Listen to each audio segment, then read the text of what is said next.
I just read Order of the Phoenix for the 5th time, and most people when they read this book recognize Umbridge to be the main villain outside of Lord Voldemort, and I personally find that so incorrect. I don't think that's a particularly accurate or fair reading of the situation. I'm not defending Umbridge in any way, shape, or form. I recognize Dolores Umbridge as ultimately nothing without the powerful men around her enabling her. Moreover, I recognize Umbridge as a sort of ministry emissary that's ultimately doing the ministry's bidding. Umbridge is just one of many hypocrites depicted inside of these pages. And, of course, the hypocrisy of the author cannot be ignored, particularly today. In this video, we're going to explore the bad actors, the worst guys, the enablers, and the heroes. I thought long and hard about whether or not I was going to do a Harry Potter series. I, like many, have a deep fondness and attachment to the books, grew up alongside the movies. The Harry Potter series is the history of World War II made fantastical. Lord Voldemort, a substitute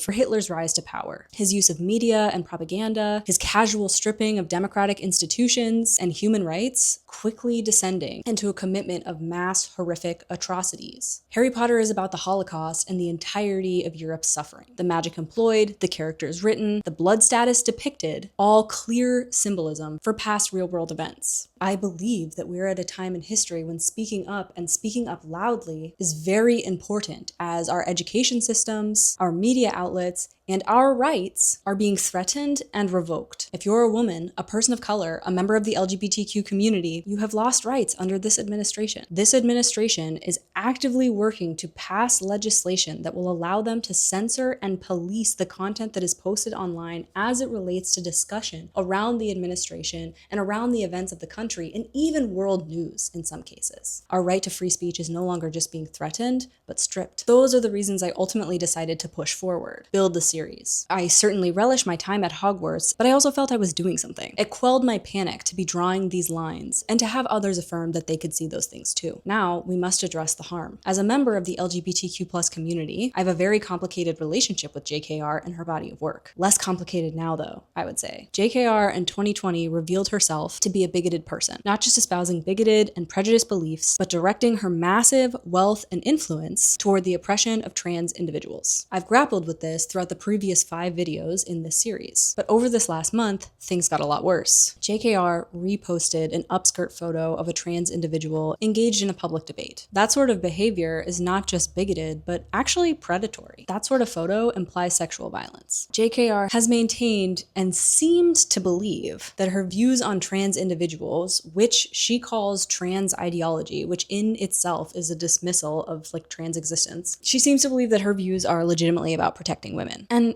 oh boy, does it feel like we sure do know how she feels about women, as evidenced and discussed by the rhetoric employed in this book and analyzed by yours truly. But now this. A picture snapped and posted of someone's body without their consent feels like sexual violence.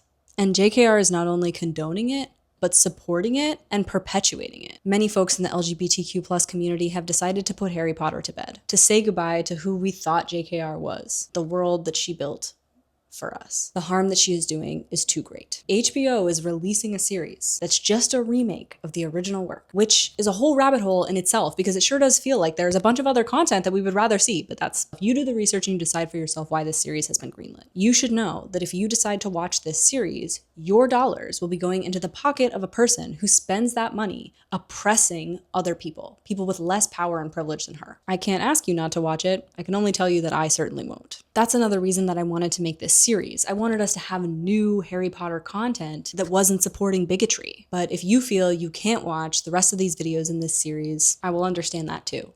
Because honestly, just saying her name sort of feels like support. Unfortunately, I am a completionist, so I will be finishing the remaining books. So if you'd like, follow me back to Privet Drive to check on a traumatized, terrified, and outraged Harry Potter. Perhaps we can relate. Chapter 1. Dudley Demented. Order of the Phoenix opens with Harry literally lying under the Dursleys' kitchen window. It's noted that he's grown quite a bit and he has that sickly look of a lanky teenager. His jeans are torn and dirty, his t-shirts are baggy and faded because he only ever gets to wear Dudley's hand-me-downs if he's not at school. The tops of his sneakers are literally peeling away from the bottom. The boy's needs are being neglected to, say the least. He's positioned himself under a large hydrangea bush for a few reasons. One of which is it's unseasonably hot. This particular day is marked by an oppressive heat that makes it impossible to think. And two, from underneath the bush is the only way that he is able to watch the news. His aunt and uncle, Petunia and Vernon Dursley, seem to recognize that Harry has a real interest in the news broadcasts each evening. And in an effort to deprive him of any satisfaction and not totally buying that he's actually interested in the news because Dudley has never expressed any interest in world events, they turn it off whenever they notice him listening. So he has to lay underneath the kitchen window so that they'll watch and not know that he's watching. So Harry, coming on the age of 15, having concluded his previous year at school, forced to compete in the Triwizard Tournament, endured harassment and social exile, shouldered the fear of each daunting task, escaping a literal dragon, challenging an entire mer community to like a freaking duel, and of course endured the hedge maze filled with boggarts and bewitched competitors. As if that wasn't enough, upon concluding the Triwizard Tournament, believing himself to have tied for the win, Harry is unwittingly transported to a graveyard in Albania, witnesses the immediate and casual death of Cedric Diggory, his classmate and friend, and is forced to participate in the reanimating of the darkest and most powerful wizard in history, subsequently tortured with the Cruciatus curse and several other unforgivable curses, is mocked and jeered at by the adults and hoods around him, and then subject to duel with the reanimated wizard. The 14-year-old boy narrowly escapes, grabs the body of his dead classmate, is then immediately pulled into further danger by Barty Crouch Jr., disguised as Mad-Eye Moody. He's saved by Dumbledore, has only a few days reprieve in the hospital wing, traumatized and aware that his life is now different forever. And from there, he's sent straight back into the abusive and negligent home, and has been waiting day in and day out for a Voldemort return to his strength to show up at Privet Drive and murder him. The reason that he wants to listen to the news reports is because he's waiting to hear about the mass death that is surely, imminent. It's important that I mention that there was a long chunk of time between the publication of Goblet of Fire and Order of Phoenix, referred to by the fandom as the 3-year summer, because there was a 3-year gap between the publication of these books. All the books prior to this had been released one after another, year after year. So there's a lot of exposition at the start of this book. It also meant that a lot of fan fiction sort of exploded at this time. That's just where society was at with the internet, and in the absence of new content, the fandom created its own. And that is why we're going to talk about Wolfstar and a few other ships as we come upon them. So the Dursleys mentioned that Dudley is at a friend's house for tea, but Harry knows that that's total crap, that Dudley doesn't drink tea, and actually him and his friends go out and bully 10-year-olds for real. They apparently throw rocks at passing cars and children. Harry hears the familiar music of the 7 o'clock news, because this was before the 24-hour news cycle, so he only listens for a few minutes, and when they start reporting on more and more frivolous things, that's when he decides that probably a mass death would have been reported before this. Probably everything's okay today. So when he hears stories that aren't about death and destruction, rather about stranded travelers, he feels enormous relief. But that relief is quickly followed by a different sort of tension. He wonders why nothing has happened yet. He is terrified of whatever Lord Voldemort is waiting for. Harry has spent the days of the last month of his holiday walking in the cooler evenings and scavenging other people's trash cans for newspapers. He does note that Mrs. Figg, the neighbor that the Dursleys used to send him to when they would go on fun outings that they didn't want to bring Harry with,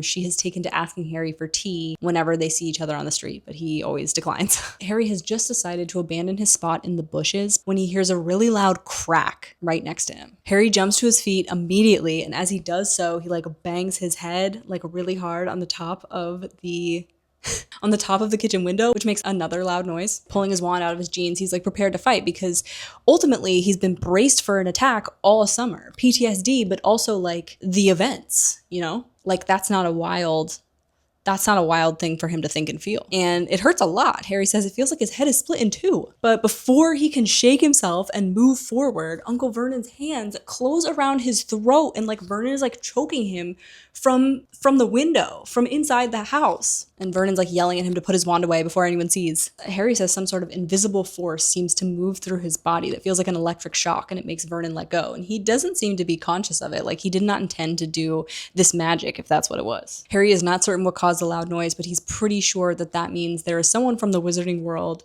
in Magnolia Crescent. People are peering out their windows. It was a really loud crack. Vernon's like, car backfire, so loud, right? And when they're all gone, Petunia asks Harry why he was sneaking around in the garden at all. And he's like, I'm trying to listen to the news. And they're like, the news again? Well, it changes every day, you see. Vernon's like, I know that you have your own news. And Harry's like, that's all you know. And Petunia's like, you're a nasty little liar. What about all those owls that fly in and around our house? They have a real problem with the owls. Really not big fans of the owls, which is kind of like just a weird... Why not? We know those owls are bringing you news. And Harry's like, actually, on top of being isolated in this horrible place called Privet Drive, no one has told Harry anything all summer long. In fact, Harry is actually aware that Ron, Hermione, and the rest of the Order, I'll explain in a second, are together. They're actually all residing in a place called Headquarters, doing work that everyone's like really vague about. Apparently, his friends have orders from Dumbledore not to put anything in writing and not to communicate anything to Harry. So their letters are effectively useless. So despite the fact that owls are coming to and from the house, like, Harry's not getting any information. The letters just say over and over again that they're really busy and they can't share anything in writing. As if teenagehood wasn't enough, the constant terror of the world's most notorious murder being on the hunt for him and the trauma of last year's events have left Harry quite furious. He's constantly battling rage in this book, swinging wildly from hope to despair to joy to fury. We'll get into it. The Dursleys don't let up with their accusations. They insist they're not stupid, and Harry says that's news to him, and he stalks off. He had initially been certain that the loud crack he heard when he was under the bush was certainly the sound of someone apparating or disapparating. He's not really sure what to do with that information, though, because it means someone magical had been near him while he was laying next to Petunia's apparently dying begonias. He's not sure what to make of the fact that they didn't make any sort of contact with him. As he walks, he starts to doubt himself. He thinks perhaps it actually was just a car backfiring or some other perfectly normal muggle noise. His heart sinks into hopelessness. He thinks this is just more of the same. He says tomorrow he'll awaken to pay the owl for the Daily Prophet, the wizarding newspaper, but he wonders if he should even bother opening it, which, spoiler alert, he doesn't really bother to open it. He hasn't actually opened the newspaper all summer because he figures if there was anything important in there, it would be on the front page.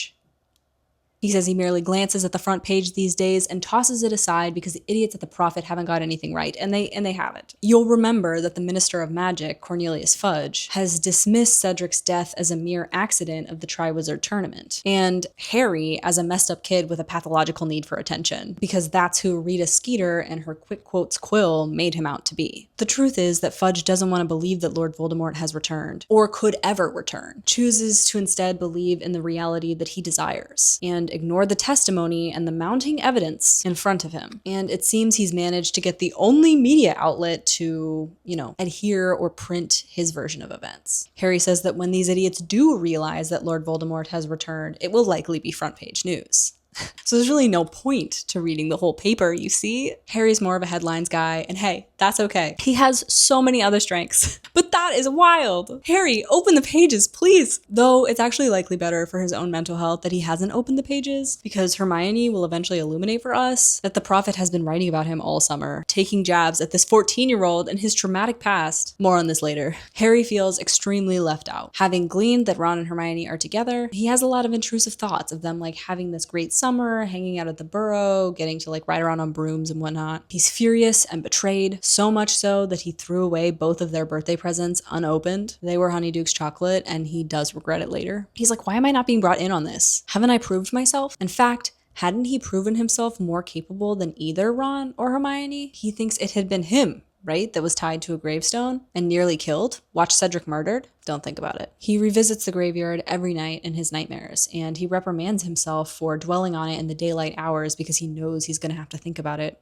when he falls asleep. When Cedric doesn't feature in his dreams, he has dreams about long, winding corridors and locked doors. Harry psychoanalyzes himself, thinks it must have something to do with how trapped he feels at the Dursleys, which is hey, not a bad hypothesis. The letters from Sirius say that, Sirius knows Harry must be frustrated, but he shouldn't do anything rash. And Harry's like, I think I've been extremely well behaved considering the circumstances. He's got half a mind to mount his broomstick and just fly off to the Burrow himself. He thinks this as he's walking around Magnolia Crescent, as he approaches a now abandoned play park, which none of this is at the start of the movie, obviously. The movie starts and it's oh, this is a movie. It's we've been gone and we back, right? Very dramatic entrance, which fair. But this all is important. It's important context because the movies and Goblet of Fire changed so much about the real central plot of the book that the movies and the books just diverge into kind of two separate paths. Harry sinks into the only swing left on the playground that Dudley and his thugs haven't broken, which is like such a bummer. He feels genuine hopelessness, and now that he's been caught under the window, he knows he'll have to find a new spot to try to sneak the news. His scar has been prickling and really bothering him ever since Voldemort's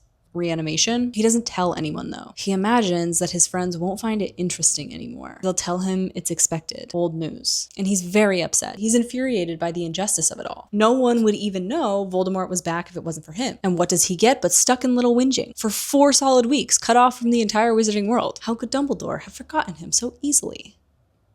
Harry, how much longer is he supposed to endure Sirius telling him to sit tight and be a good boy? While he ruminates, the sky goes dark around him. All is quiet except for the sound of Dudley and his friends approaching, apparently singing a loud and crude song. And a furious, newly 15-year-old Harry sees an opportunity to expel some anger. I dare say he is looking for a fight. And hey, been there. Harry hopes from the swing that Dudley and his friends will see him sitting there because he knows that Dudley will be too afraid to hurt Harry for fear of magical retribution, but he also knows that Dudley won't be able to explain that to his friends, and he wants to see Dudley flounder. And he thinks if the others try anything, he's got his wand. He thinks let them try. But they pass him without noticing, and that's probably for the best. He resists the urge to call out to them, and he knows he shouldn't use magic. He can't risk his expulsion. Underage wizards aren't allowed to do magic outside of school. And once they're out of sight, he thinks, there you go, Sirius. I did the exact opposite of what you would have done. Harry gets up from the swing and starts for home, because apparently Harry's curfew is whenever Dudley gets home. Whenever he arrives home after Dudley, he is threatened. Last time, they threatened to lock him in a shed for an indeterminate amount of time. So Harry prefers this neighborhood at night. When everyone else is asleep, he doesn't have to endure his neighbors' taunts and jeers. Like, there's not a place that Harry's not being bullied, because Vernon has long told folks that Harry goes to St. Brutus's school of incurably criminal boys. And so the neighbors think Harry is a juvenile delinquent, incurably, even though it's Dudley that, we see practicing all the delinquent behavior. And of course, Harry's wardrobe is exclusively old and tattered clothes, which just means that the neighbors all express their disapproval often. Which, wild. Imagine having the audacity, nay, the desire to openly scold a child. Anyway, Harry catches up to Dudley, and he overhears Dudley and his friends discussing their last prey. Once his friends have departed, Harry saddles up to Dudley and is like, hey, Big D, because that's what Dudley's friends call him. How long have you been Big D? I thought you preferred Ickle Diddykins. Petunia's preferred name for him. Shut it. Harry increases his taunts, and Dudley says the 10-year-old he was just beating up deserved it for cheeking him. Did he say he looked like a pig that's been taught to walk on its hind legs? Because that's not cheek, Dud. That's just true. Harry. He keeps at him, and Dudley doesn't really keep up. Harry eventually threatens Dudley with his wand, and Dudley looks at him sideways. Dudley acknowledges that Harry's not allowed to use his wand outside of school, and Harry's like, how do you know they didn't change the rules? And eventually, Dudley says, you're not so brave at night, are you? And Harry's like, brave at night? I'm not brave in bed? And then Dudley says, who's Cedric? Is that your boyfriend? And then Dudley says that Harry cries and screams every night, pleading for his parents to save him as he's about to be murdered. And this is something that Dudley is like making fun of him for. Oh my God. Help me, Dad. He's going to kill me. That's what Harry's yelling in his sleep. Harry points his wand at Dudley and feels 14 years of hatred just like thrumming through his veins. He thinks he'd love to strike Dudley and see him crawl like an insect. And please note, right, like I think the depiction of Harry's fury is actually really well done and accurately as it relates to responses to trauma. Anger is a normal response to terrifying and traumatic events that shatter one's worldview, particularly because we understand anger to be a secondary emotion. We know that Harry's not really angry. He's actually angry, but mostly what he feels is hurt and betrayed and abandoned by Dumbledore and his friends and left out, excluded from his group. He feels isolated, for which he receives truly no help. Like Harry receives help with none of this. It's manifesting itself as anger because you can do something about anger. You can fight Dudley, who Dudley has been bullying him his entire life. Like the shit that Dudley has put him through is like actually, it's really bad. Physically tormented Harry every chance he could for the entirety of both of their lives. Harry's anger is, I don't know, if not justified, it makes sense. But the movie really washes this scene, doesn't it? It makes Harry very much like not the offender, but the truth is like Harry goes into this antagonizing Dudley looking for a fight. The movies turn Harry into a sort of blank slate, a person that doesn't really do anything wrong, thereby doesn't necessarily have a ton of personality. But in the books, Harry is a person with flaws. But anyway, Harry says, don't ever talk about that ever again. Dudley says, don't point that thing at me. Do you understand me? Eventually, Dudley and Harry are screaming on Privet Drive. In the heat of the moment, Harry hadn't noticed that the entire world around them had darkened. The sky is pitch black, the evening suddenly piercing cold. Dudley starts to shudder and gasp, and for a second, Harry fears that he's done magic without meaning to. Dudley begs for Harry to stop. I've gone blind. Neither of them can see anything, though Harry's eyes are wide open. Harry's listening for Dementors, but can't really believe that they'd be here in Little Whinging. But the cold and the sky are their telltale signs. And then he hears it, the long rattling breath, meaning it's true. He feels dread and trembles in the freezing tunnel. Dudley threatens Harry and says if he doesn't stop this, he'll hit him. Harry tells Dudley to be quiet, just as Dudley's fist hits the side of Harry's head. And Dudley is a wrestler, by the way. Dudley's fist connects with Harry's face and knocks Harry sideways. This is so many blows to the head that Harry is sustaining just like in this one day. Harry sees white lights pop in front of his eyes and he's thrown off his feet. Dudley, you moron! Harry hears Dudley stumbling around, says you're running right at it. There's a terrible squelching sound and Dudley's footsteps stop. Harry feels a chill from behind them and recognizes that this means there's more than one. Harry is screaming for Dudley to keep his mouth shut because a Dementor left unchecked will administer what's called the kiss of death, wherein they clamp their jaws around their victim's face and promptly suck out and eat a person's soul. And that person does not die, they just exist without a soul. So whatever Harry feels for Dudley, he doesn't think Dudley deserves this. Harry dropped his wand when Dudley hit him, and he says Lumos, and amazingly his wand lights up somewhere in the tunnel. So Harry is, strong enough to perform magic without the actual conduit in his hand, which is a pretty big deal. Harry grabs the wand and spins around. Expecto Patronum. Only wisps of silver initially fly from the tip of his wand. The Dementor's scaly, slimy, dead gray hands are reaching for Harry and a rushing noise is filling his ears. And Harry is forced once again to relive his worst memories, except it's no longer the night of his parents' death. It's that night in the graveyard. Voldemort taunting Harry, telling him to embrace death, that it may even be painless. His body and mind are actively submitting to death, and he accepts that he'll never see Ron and Hermione again. And that thought reinforces their faces in his mind, and his love for them and the joy and peace of mind that they bring him allows him to conjure a forceful enough Patronus to fight the Dementor that's got its hands around his freaking throat. And JKR has talked about how her inspiration for Dementors were ultimately demons. They're meant to represent one's battle with individual demons and inner demons. Things like depression or addiction or,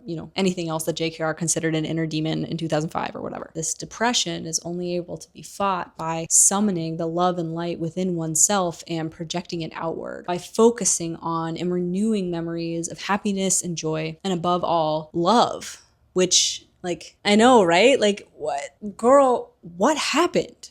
How can she have known this? A silver stag bursts from Harry's wand, and the stag charges down the Dementor. He directs the stag toward Dudley's Dementor and narrowly saves Dudley's soul. Interesting. Dudley's left lying on the ground, whimpering and shaking. Harry moves to approach him when he hears footsteps behind him. He spins on his heel, wand raised, and it's Mrs. Fig, the next door neighbor. She's got a shopping bag, swinging from her wrist, and she's wearing slippers. Harry quickly moves to stow his wand, but she says, "Don't put it away, you idiot boy." It's kind of like a Katniss situation where everyone just assumes that the hero understands themselves to be the hero, and thus no one gives him any praise, literally ever. What if there are more? Oh, I'm going to kill Mundungus Fletcher. That's chapter 1. Harry's like, what? Because Mrs. Fig immediately tells Harry that Mundungus left his post. It's explained to Harry that someone, a member of the Order, we will get there, has been watching him each minute of every day for the last 4 weeks. Apparently, Mundungus was supposed to be on Harry duty until midnight. She tells him she's a squib. She's been positioned in Little Whinging ever since Dumbledore left Harry at the Dursleys as a baby. Of course I know Dumbledore. Who doesn't know Dumbledore? She apologizes for all those times when Harry would come over, and she says she had to make it an unpleasant and boring experience for him, or they wouldn't let Harry come over anymore. If it seemed he was enjoying himself at Mrs. Fig's, they're not gonna let him go. Meanwhile, Harry is just trying to process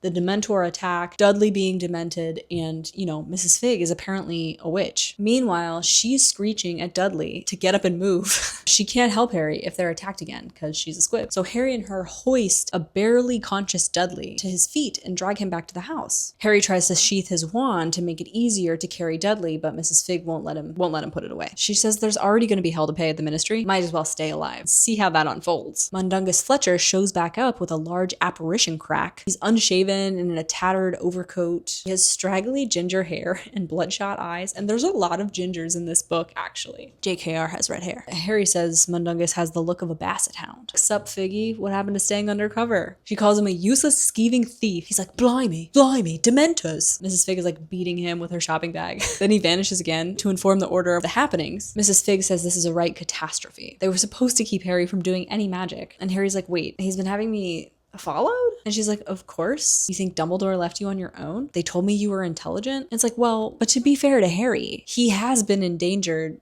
pretty casually in the past. Anyway, Mrs. Fig walks him to the door, tells him to sit tight, and he's like, please, don't go. But she's already turned around. She's gonna sit at home and await further instruction. Vernon and Petunia open the door to find Dudley green and like really not super conscious. They ask him what's wrong, and he promptly just vomits everywhere. He vomits everywhere. Why are you covered in dirt, darling? Have you been laying on the ground? Nobody takes notice of Harry until Vernon asks Dudley who did this. Dudley finds his voice just as Harry starts to ascend the stairs. Him. Because, you see, Muggles can't see Dementors. So all Dudley knows is amidst their verbal altercation, Harry drew his wand, the entire night went dark, and all of a sudden he felt really, really bad. He experienced all the effects of the Dementors, extreme despair, depression, and deep cold. He couldn't have known that Harry actually saved his life. Vernon calls Harry back into the living room. Was it you know what, darling? Did he use this thing?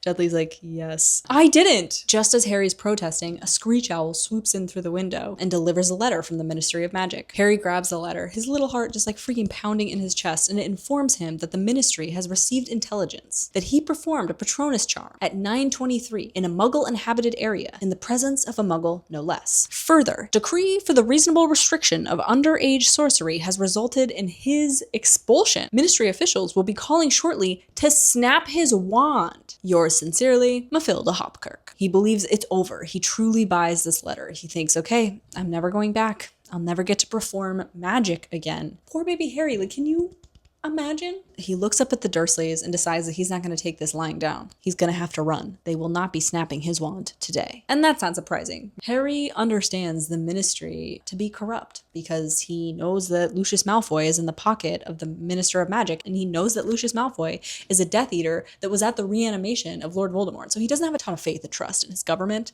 For all he knows, there are Ministry officials literally outside. Vernon is bellowing, demanding answers, upset about the owls, and Harry tries to leave to like pack his things and flee the scene, but Vernon won't let him go, and Harry's like, get out of the way. Vernon says, no. If you don't get out of the way, I'm going to jinx you. Harry raises his wand. A loud crack explodes through the kitchen because a barn owl has just swooped into the now closed kitchen window. It's just like smashed into the window. Harry runs to the window, wrenches it open, and an owl like holds out its leg with a piece of parchment, and the parchment is from Arthur Weasley. It says, Dumbledore has just arrived at the Ministry. Do not leave your aunt and uncle's house. Do not do any more magic. Do not surrender your wand. And can you imagine the pandemonium, like how terrifying all of this is? He's just narrowly escaped yet another life-threatening situation so casually on a summer eve. And I think as the reader, we begin to take advantage of the fact that Harry is going to survive. But this is really, really, really scary. He feels hope shoot through his body, and then he starts to feel panic. How is he supposed to keep from surrendering his wand? He'd have to duel Ministry officials if they come to his house. Like, he knows that means he'd be lucky to escape Azkaban if he's gonna like fight Ministry officials, perhaps even Aurors. Vernon is screaming about the owls. Harry explains that the first owl that came in was a letter from the Ministry of Magic expelling him. A Ministry of Magic? No wonder this country's going to the dogs. Why are you expelled? Because I did magic. Aha! What did you do to Dudley? Nothing. It wasn't me. Was Dudley says it went dark, and then he heard things inside of his head, and Harry wonders what exactly Dudley is forced to relive when confronted with his worst memories and experiences. Like, what is Dudley seeing? Vernon and Petunia are horrified to hear that Dudley heard voices inside of his head, and Harry tells them that it was the Dementors. Vernon asks what the heck that even is, and Petunia surprises everyone by saying they guard the wizarding prison, Azkaban. How do you know that? She says she heard them, her and that awful boy, talking about them. And initially, we assume that she's talking about Lily Evans and James Potter, Harry's parent, but she's not. She's talking about Lily Evans and young Severus Snape. Also, truly, not a book goes by without Petunia being called horsey or horseface in some way. On page 31, it's her horsey teeth. Anyway, Harry shouts at her to use their names because he thinks she's talking about his parents. Another owl arrives informing Harry that they've revised their decision to destroy his wand. He may retain it until the disciplinary hearing on the 12th of August. The question of his expulsion will be decided at that time. Vernon says, well, does your ministry use the death penalty? What? Harry tries to storm up to his room, but Vernon won't let him. Says, tell me what happened to my son. And Harry says, fine. His temper is spiking, understandably. I agree with Harry that I think he's keeping it pretty cool considering the circumstances. Harry explains the situation, and Petunia rattles Dudley to make sure that he still, has his soul. Vernon says, you fought them, Dudley? Gave them the old one too? Harry says, you can't fight them like that. Why is he alive then? Because I used a Patronus. Another owl flies in, and it's a message from Sirius, just 2 lines. Arthur just told us what happened. Don't leave the house again, whatever you do. Harry is furious. He thinks this is a pretty inadequate response to what he's just experienced. He's like, is it just assumed that I'll fight off some Dementors? This is something most full-grown witches and wizards cannot do. He's like, no one's gonna say good job, Harry? All the while, Vernon has been really, really upset about the owls, and Harry just wants to leave the kitchen. I can't do anything to stop the owls coming. His head is pounding, and the glare from the fluorescent lights that the Dursleys apparently prefer are making everything worse. And I get that, I do. Why are there Dementoids in Little Whinging? Harry says, I don't know. No idea. It's got something to do with you though, hasn't it? And Harry's like, wait a second. That is weird. What are the odds Dementors would show up, at my house, happen upon me, a wizard? Couldn't be a coincidence, could it? Had they been sent? Had the ministry lost control, as Dumbledore suggested would happen last year? Vernon suggests that those Dementors were coming to get Harry, that he's on the run from the law, and Harry's like, that's not it. He says, probably Lord Voldemort sent them. And he notes that these people that flinch at innocuous words, like magic or wizard, could hear the name of the most evil wizard of all time without the slightest tremor. Vernon's like, that's familiar. Is he the one who murdered my parents? Yeah, he's back. Back? Whispers Petunia, and Harry appreciates for the first time that Petunia is his mother's sister. Petunia's eyes are wide and fearful, and Harry recognizes that the pretense that she's always maintained with such fervor that magic and wizards aren't real, it has fallen away to reveal a very afraid person, a person who is knowledgeably afraid. Yeah. Harry says. He came back a month ago. Vernon puts 2 and 2 together, and now he's sending dismembers after you? Vernon recognizes Harry to be a danger, a threat to his household and his loved ones, and promptly kicks him out. Says if he's after you, you need to leave. What? Out! Out! I should have done it years ago. You are not staying here. You are not endangering my wife and bringing trouble upon my house. If you're going the same way as your useless parents, out. We were too damn soft for our own good. We tried to squash it out of you, turn you normal. And I can't not hear JKR's anti-trans tweets when I read this. But alas, Sirius's letter is crushed in Harry's hand, the one telling him not to leave under any circumstances. Vernon says, get out, leave, never come back. And a 5th owl zooms into the house with a scarlet red envelope, which means it's a howler. It's addressed to Mrs. Petunia Dursley, the kitchen, number 4 Privet Drive. That's a howler. It begins to smoke. He's like, get it over with. It's gonna happen no matter what. The envelope bursts into flames, and an awful voice fills the kitchen, echoing all around them. Remember my last, Petunia. There's no possible way that I could do scary Dumbledore's voice justice, because that's who this letter is from. It's from Dumbledore. Petunia sinks into a chair, her face is in her hands. Harry is watching his aunt, his head throbbing. Vernon is sputtering in indignation and confusion. In the previous books, we don't see a lot of interaction between these 2 spouses outside of sharing judgment about other people. But Vernon here seems to be very tender with Petunia in a way that I appreciate. It's just an interesting insight. Petunia merely says, quite meekly, that the boy will stay, and she doesn't explain any further. She makes an excuse about the neighbors talking if Harry were to leave right now, and she fails to explain the terrifying howler that she was very clearly just threatened with. You have to go to bed. Stay in your room. Who was the howler from? Don't ask questions. Are you in touch with wizards? Eventually, Vernon overrules and screams at Harry to go to bed. Chapter 3 is called The Advance Guard. It's a lot of pretext. It's a lot of exposition. I know. In his room, Harry immediately sets out 3 pieces of paper and writes the same message 3 times. I've just been attacked by Dementors. I may be expelled, and I need information now. He can't send them yet though because Hedwig is out hunting, so he's just pacing in his room, his head throbbing. He's reeling. Why is everyone treating him like he's a naughty little kid? Sit tight and don't perform any more magic? The nerve. Hedwig eventually soars through the window, and Harry's like, about time. She's got a dead frog in her mouth, and he's like, you can abandon that. You got work to do. But she doesn't. She keeps the frog. He sends these 3 pieces of correspondence off to Sirius, Hermione, and Ron. He feels immediately guilty about the way that he treated his pet and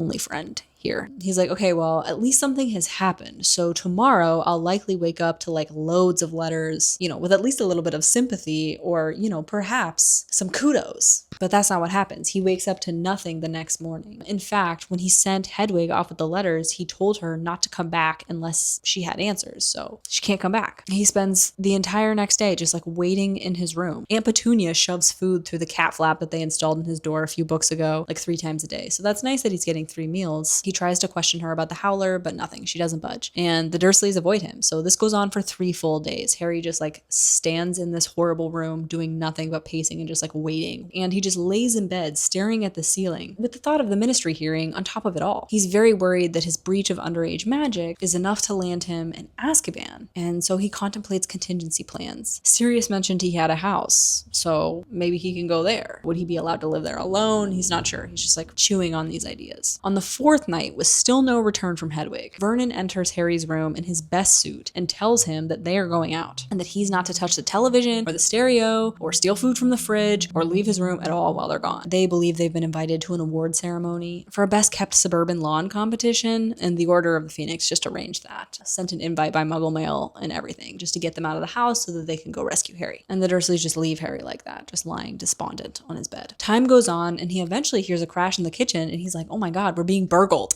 His heart starts pounding, but it's not burglars, it's the Order of the Phoenix, and they have arrived to retrieve him at last. His locked door clicks open of its own volition and Harry tentatively walks down the hallway. And from the upstairs landing, he lays eyes on 8 or 9 wizards and witches. They're all in the Dursleys' kitchen. Members of note are the real Mad-Eye Moody, who we have really never met before, save for seeing him laying in a hospital wing, whom Harry refers to as Professor, and he's like, I don't know about Professor, I didn't really get around to teaching. Remus Lupin is also there, apparently looking more tired and shabbier than usual, and that is actually because Dolores Umbridge, who we will meet, has passed legislation that has made it nearly impossible for Lupin to get work for the last 2 years. We'll get there. And we meet for the first time Tonks, whose first name is Nymphadora Tonks. Why is that her name? She's clearly the youngest wizard present at this rescue mission, very new to the Order of the Phoenix as she has just graduated from the Auror Academy. She's described as having a heart-shaped face, twinkling eyes, and hair that is spiky and violently purple. Many people thought Tonks was also a queer-coded character, but I guess not. No gay members of the Order except for Dumbledore. Watch her, Harry. Oh, also, and Kingsley Shacklebolt is there, who is the only person of color that we meet in the Order that JKR had the sheer gall to name Kingsley Shacklebolt. I guess my question is just, but why? Anyway, Kingsley works at the Ministry, and he's actually doing like undercover work at the Ministry. He's technically in charge of the manhunt for Sirius, and he's been feeding them false information. Sirius is in Tibet, so you don't have to worry about the Ministry hunting for Sirius because the person who's leading that charge isn't looking for him. There are a bunch of other wizards that Harry doesn't recognize, and they introduce themselves to him quite eagerly. Moody informs him that there were many people who volunteered to risk their lives to pick Harry up from Privet Drive and escort him to the safety of Order of the Phoenix headquarters. We're your guard, Harry. They remark about his features, how he looks so like his father, except the eyes. He has his mother's eyes. As a security measure, Lupin asks Harry what form his Patronus takes, to confirm it's really him, a stag, obvi. Harry is feeling pretty self-conscious faced with all these people from his wizarding world because he hasn't combed his hair or even looked in the mirror in 4 days. As he tucks his wand into his back pocket, Moody is like, don't put your wand there, boy. Greater wizards than you have lost buttocks to a poor wand placement. This is actually like our first interaction with Mad-Eye, and it feels pretty weird because we thought we knew him actually quite well last year. Nobody bothers with elementary wand safety anymore. Everyone's watching Harry really closely, and he feels like he's been thrust on stage after like all this time in isolation. He tries to inquire about Voldemort. Shh, it's too dangerous to talk here. Harry goes upstairs to pack, and Tonks goes with him. She says purple's not really her color, and she screws up her face and her hair turns bright pink. Tonks is a metamorphagus. She can change her appearance at will. Many folks, particularly trans folks, thought Tonks was written for them. Like, imagine this built-in power, be able to change your body at will, to morph yourself so that your skin and your body reflect your mind and your heart and your soul. But I guess Tonks is straight. More on that later. Anyway, she tells Harry she graduated from Auror training last year, which makes her 20 years old. And Lupin is 36. Okay.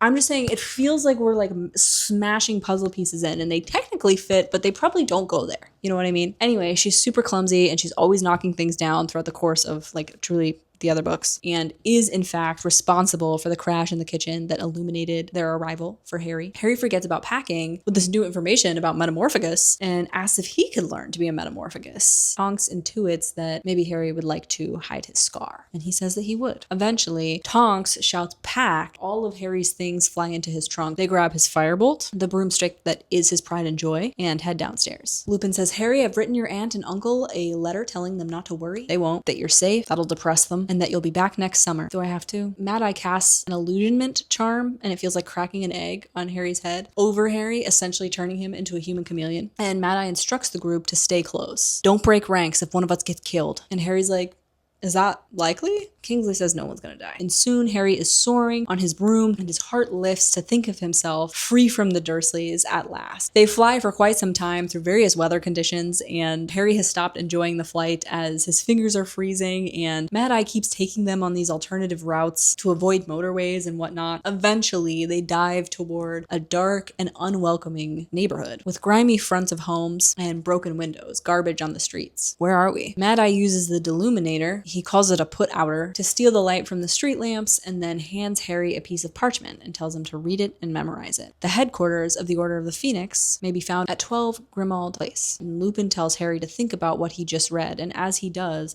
number 12 starts to pop into existence, just grow out of nowhere. The silver knocker on the front of the door is in the twisted form of a serpent. Lupin taps the door, many loud metal clicks echo around, and the door swings open, and like Harry steps into the dark corridor, while the rest of the Order follows suit. Mad Eye undoes Harry's illusionment charm. When they close the door behind them, old-fashioned gas lamps sputter to life, illuminating this corridor, casting a glow across threadbare carpet and peeling wallpaper and a long, gloomy hallway. Harry immediately ascertains that this space is not particularly welcoming. They're certainly not at the Burrow. And all the adornments that Harry lays eyes on are in the shape of snakes. Just imagine your entire family, like for generations, like, right, like we've been to the Burrow and we don't see a lot of like Gryffindor paraphernalia around. So imagine that your entire family, generations of your family, has made their high school mascot their like icon. Can you imagine feeling like such belonging and pride? Wild. Anyway, they're greeted by Mrs. Weasley, and she's whispering. She's urging them all to remain quiet. Harry notes that she's thinner and paler than she was a few months ago. She pulls him into a big hug and tells the rest of the wizards that he's just arrived. They all make murmurs of interest, and Harry moves to follow them into the kitchen, but Mrs. Weasley stops him. No, dear, the meetings are only for members of the Order. Ron and Hermione are upstairs. Make sure you're quiet. Why? I don't want you to wake anything up. On his way up the stairs, Harry passes several shrunken house elf heads that have been mounted to the wall. And he's like, what? Like on earth are we doing in what must be a dark wizard's house? Harry walks into the bedroom and is immediately greeted by Hermione, hugging him tightly. Pigwidgeon is zooming around the room. Harry, Ron, he's here. Harry, how are you? I am so sorry. You must be furious with us. Dumbledore told us not to tell you anything. And we have so much to tell you. The Dementors, the trial at the Ministry. They can't expel you. I've looked it up. There's a provision that allows use of underage magic in life-threatening circumstances. Let him breathe, Hermione. Harry notes that Ron seems to have grown even taller in the months they've been apart, but his freckles remain the same. We don't get any information about Hermione's appearance and how she's changed, but Ron is taller and his freckles are still there. And it's like, Harry, Harry, Harry. Listen, I've mentioned in every other video that many of the fandom, myself included, believe Harry to be bi or pansexual. We have insight into his thoughts and feelings, pays a lot of attention to, and articulates many complimentary thoughts about the bodies and the faces and the various levels of attractiveness of the men around him in ways that he simply does not do with the girls he's supposedly interested in. How you gauge if someone else is attractive, the way that you find out if you're attracted to someone is what your body does when you look at them. So whenever Harry is describing someone as attractive, what he is saying is, my body is having a physical response to that person. But whatever. And naysayers have said that, yeah, well, JKR is a heterosexual turf, so what we're hearing is not Harry's, but JKR's observation as a heterosis woman through him. And I think that's not a good argument. Then you're saying she's not a good writer. And there's quite a bit of evidence to the contrary for that. I think that take is a sort of infantilization of JKR and a discrediting of her work as it relates to being able to build a body of fiction. In interpreting someone's writing, we're looking for clues about what they believe as it relates to the decisions they've made. But if we're saying that JKR is completely unaware of the way that she was shaping Harry's sexuality, we are saying that she's incapable of writing attraction to women, which, okay, if that's what you're saying, I choose to believe the character on the page, that Harry is queer and only dates girls because of compulsive heteronormativity. Those are my thoughts. This is my video, but you're more than welcome to your own opinions, obviously. Harry's also greeted by Hedwig, and Ron says she's been in a right state, pecking them half to death because they couldn't write answers to Harry. So Hedwig, in an attempt to get answers from Ron and Hermione, has been like pecking them and scratching them, and Harry notes without any remorse that both of their hands seem to be cut in like pretty deep wounds. Ron says, we really wanted to write, and Hermione says, you must be going nuts without any news, but Dumbledore made you swear not to tell me. Yeah, you said. The glow of seeing his friends quickly diminishes and is replaced by something icy, and after a month of longing to be with his two favorite people, he finds that suddenly he'd rather be left alone. I just think he thought you'd be safest with the Muggles. Yeah? Either of you been attacked this summer? No, but people from the Order have been tailing you all summer. Harry's like, cool, so everyone knew I was being followed except for me. Didn't work out so well, did it though? Had to fend for myself? Like always. Hermione says Dumbledore was so angry when he found out Mundungus left before his shift was over. We've never seen him like that. It was very scary. Harry says, I'm glad he left. If he hadn't, I never would have done magic, and I probably would have been left at Privet Drive all summer. Aren't you worried about the hearing? No. Harry lies. Harry does this thing, and he's gonna do this throughout the rest of the book. This thing that unloved children do. They withhold feeling and vulnerability to punish the people around them. I will explain more about this as the examples crop up. Harry surveys the room around him that him and Ron will share for the rest of the summer. It's got 2 twin beds and a single picture frame that currently does not have any sort of occupant in it. There are bare, like peeling walls. It's really not a very inviting place. Harry tries to keep his voice casual. He's like, did Dumbledore tell you why it was so important to keep me out? Or did you not bother to ask? He's taking his isolation really personally, as neglected children tend to do. Children internalize their loneliness as shame. They assume, regardless of logic or later explanation, further development, that they're responsible for their neglect, that it's their fault. So Harry is assuming that Dumbledore must have a reason for shutting him out. And that reason might have something to do with the fact that maybe Dumbledore doesn't believe his story, given that most of the Wizarding World does. Anything to do with anything. Like, poor freaking Harry. Like, we told Dumbledore we wanted to tell you what's been going on, but he's been really busy and we rarely see him. Ron explains that the reason that they weren't allowed to write in owls is because Dumbledore says that the Ministry may be checking any of their mail. And you're saying Dumbledore doesn't know how to send messages without owls? Please. I thought that too, but he didn't want you to know anything. Maybe he thinks I can't be trusted. Don't be thick. Or that I can't take care of myself. Why are you two allowed to be here and know what's going on? The kids console him and cry out in indignation. That's not it, they assure him. They're not allowed in the Order meetings anyway. They don't know what's going on. Big deal. You're still here. I've been sitting by myself at the Dursleys. I've handled more than either of you have ever handled. Who saved the Sorcerer's Stone? Who got rid of Riddle? Who saved both of you from Dementors? That's the first time we've heard Harry acknowledge his heroics. Who got past dragons and sphinxes? Yeah, that one was wild. Like this talking sphinx, like that must have been jarring. Who saw him come back and had to escape from him? Me. But why should I know what's going on? Ron and Hermione insist that they wanted to tell him and they apologize profusely. Hermione even tears up saying if it was her, she would be furious with them. And can you imagine the position these kids are in? Like, can you imagine right now that your best friend has just sustained all of this and you've had to watch them triumph over terrifying thing after terrifying thing, year after year, helping in the ways you know how, but mostly quite helpless. Every summer you go back to your loving home knowing they are trapped. Your best friend is trapped with people that abuse them and starve them. After the most horrific year yet, your best friend was strung up to a grave and gouged for their blood. Your best friend tortured by their parents' murderer. And they're writing to you, begging for information. And you can't tell them the little that you do know. Because your superhero, your commander, has forbid it. And you trust it's for a reason.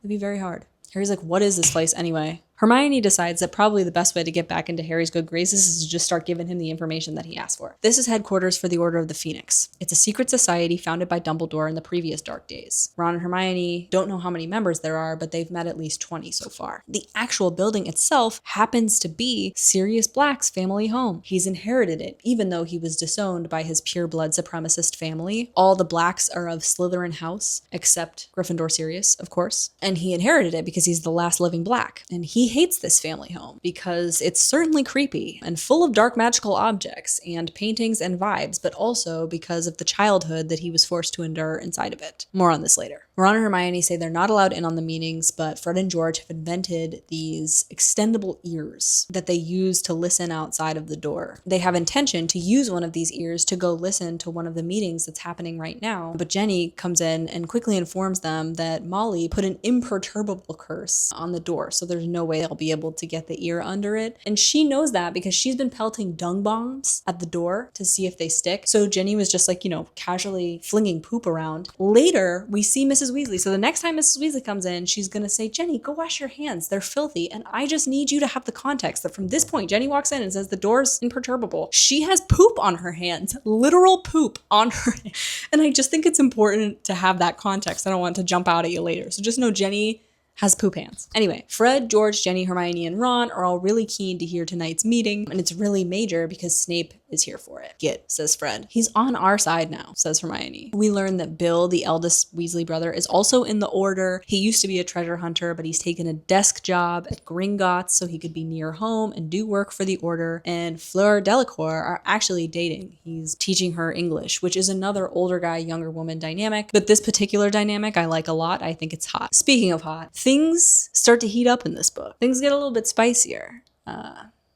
All right. Charlie is also in the Order. He's the second oldest Weasley boy, but he's still in Romania on orders from Dumbledore to make as many international connections as possible. When Harry inquires about Percy, they ask him not to bring it up in front of Mrs. Weasley because it just makes Arthur really angry and Mrs. Weasley typically starts crying. Percy apparently has been promoted to assistant to the Minister of Magic. And Harry's really surprised to hear this because last year, a month ago, he enabled the capture and hostage situation of his boss. And there was even a hearing about it and everything because Percy definitely shouldn't have done what he did. Even though Percy's always been ambitious, Harry's really surprised to hear that he's been rewarded to junior assistant to the minister, which is a position way above his station and not at all contingent with the work that he did last year. Apparently, Cornelius Fudge in the last month has taken to firing anyone insisting on maintaining contact with Albus Dumbledore. You'll remember that Fudge refused to believe Harry's account of Voldemort's resurrection, insisting that Dumbledore was just making trouble in a bid for power. In this book, we learn that Dumbledore has been offered the position of Minister of Magic 3 times. He was offered the position right before Fudge. Fudge, when he initially took the position of minister, actually looked to Dumbledore for mentorship and guidance. Dumbledore was someone whose counsel Fudge actually sought. Dumbledore's recognition of Voldemort's return is apparently threatening to Fudge. All of them reckon that Fudge remembers that Dumbledore had popular support. Mr. Weasley believes that Fudge, knowing the Weasleys are close with Dumbledore, only offered Percy the job in an effort to spy on the Weasley family, or Dumbledore. Bet Percy loved that, says Harry. Percy, insulted by the insinuation that he didn't work for the promotion he received, subsequently lashed out at Arthur Weasley and says he's struggled against his father's lousy reputation and that their father has no ambition, and that's why they've always been,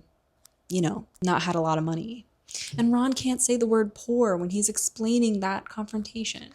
But you know that Percy did. Percy finished by saying Dumbledore was going down and anyone siding with him was an idiot and that Percy's loyalties lie with the ministry. He calls his parents traitors and said that he would ensure that everyone knew that he didn't belong in their family anymore. Apparently, Harry's name also got brought up in that specific fight, and Percy said Harry's word is the only proof, and Percy doesn't think that's good enough because he takes the Daily Prophet quite seriously. And apparently, Harry doesn't know this because he's just been reading the front page. The paper mentions Harry a couple times a week. They've made out to discredit him. They make him a punchline to ensure that no one trusts him or thinks he's credible or believes his account of events. That's propaganda. That's an authority manipulating its population to that population's detriment. The newspaper says really nasty things about him, building on Rita Skeeter's bullshit. This child, this newly 15-year-old kid, they're painting him out to be a deluded, attention-seeking truth-seeking person. They'll say things like, a tale worthy of Harry Potter. Let's hope he doesn't have a scar on his forehead, or we'll be asked to worship him next. I don't want anyone to worship me. Can you imagine learning this? Just like every day they're making fun of you on the news and you just like totally missed it. Harry is indignant. He's like, I didn't ask for any of this. I didn't ask to be famous. We know. I'm famous because Voldemort murdered my parents. We know, Harry. He's like, my life is horrible. Jenny says, we know. And the Dementor attack wasn't reported at all. It should be headline news. The Dementors attacked in a Muggle suburb. Jenny guesses that they're biding their time, waiting to report something really slanderous once he's expelled.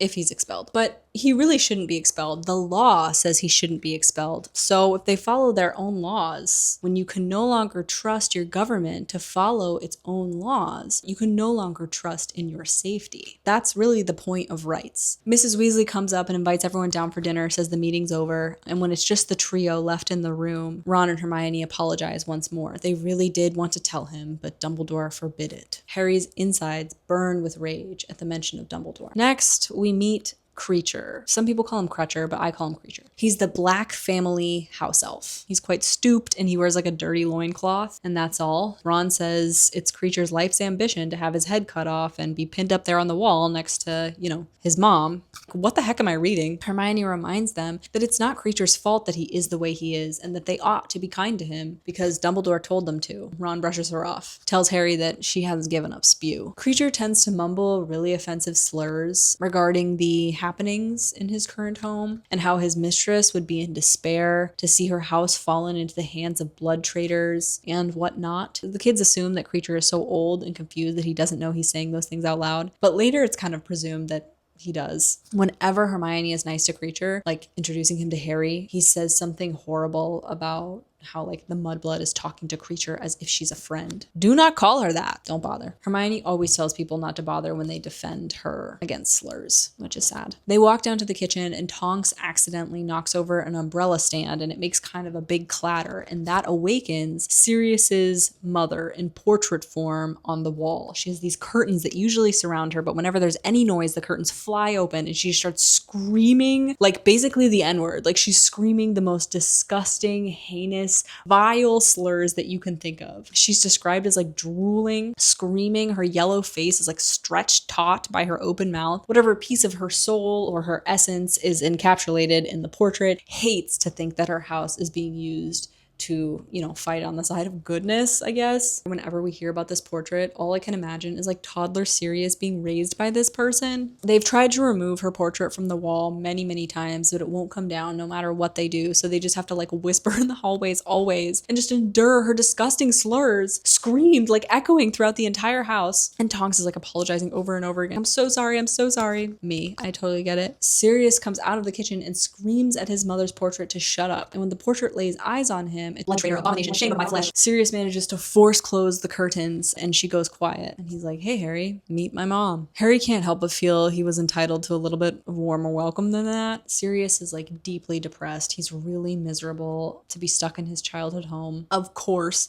like after being trapped for 12 years in the worst wizarding prison on the planet and 2 years on the run, he's trapped again in this place that he managed to escape from when he was 16. Like it would be like Harry spending 12 years in Azkaban and then ending up stuck at the Dursleys if he makes any noise, like Vernon screaming at him. They sit down for dinner and Molly doesn't like Mundungus Fletcher. They have tensions because Mundungus abandoned Harry and it did have legitimate consequences. And also Mundungus is sort of like a crook. It's explained that he's in the order because he's able to give the order information that they wouldn't otherwise get, but Mundungus like breaks a lot of laws and like participates in some thievery and he sells like under the table cauldrons. That's actually why he left his post at Harry's. Like he heard about this crazy cauldron sale that he had to get to. He's a grifter. Mundungus does give Harry a few half-hearted apologies. He says he shouldn't have left early, but he had a grift he needed to jump on. Sirius and Harry catch up, and Harry says his summer at the Dursleys has been lousy, and Sirius says that he's jealous. Says he'd give anything to stretch his legs, get in a few fights. Dumbledore has asked Sirius to remain put at headquarters. Voldemort knows now that Sirius is an animagus, and knows that as an animagus, he takes the form of a dog, because Wormtail would have told that. And Dumbledore reckons there's not much more Sirius can do for the Order right now, so he's just stuck here, existing in like his traumatic house of horrors, which is like, it's bad for all the other kids that have to be there. I believe in energy. I believe in vibes. I believe in the vibes of a place. You have to go to the worst home you've ever lived in and just live there indefinitely, forever. Harry can tell that Sirius is annoyed with Dumbledore, and in that way, they're kind of like kindred spirits. Feels like a surge of affection for Sirius because he's like,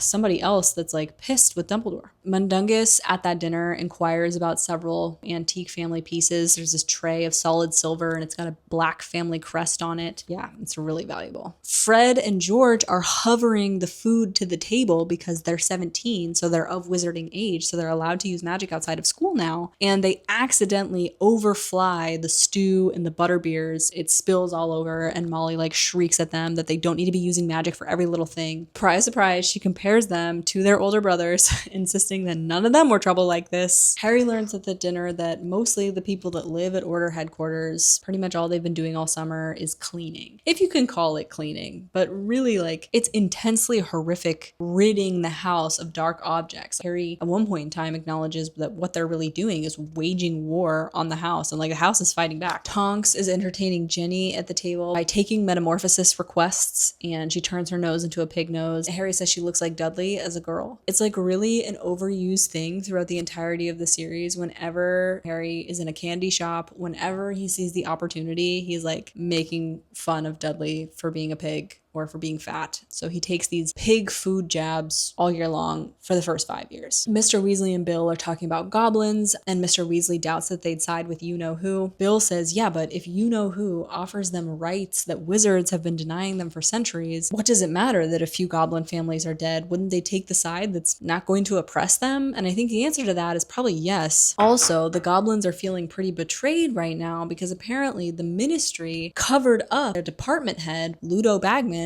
robbing the goblin population last year. They might not be so apt to trust us. Mrs. Weasley tries to send everyone to bed, but Sirius is like, not yet, Molly. He's like, hey, Harry, why haven't you asked about Voldemort? And Harry's like, are you kidding?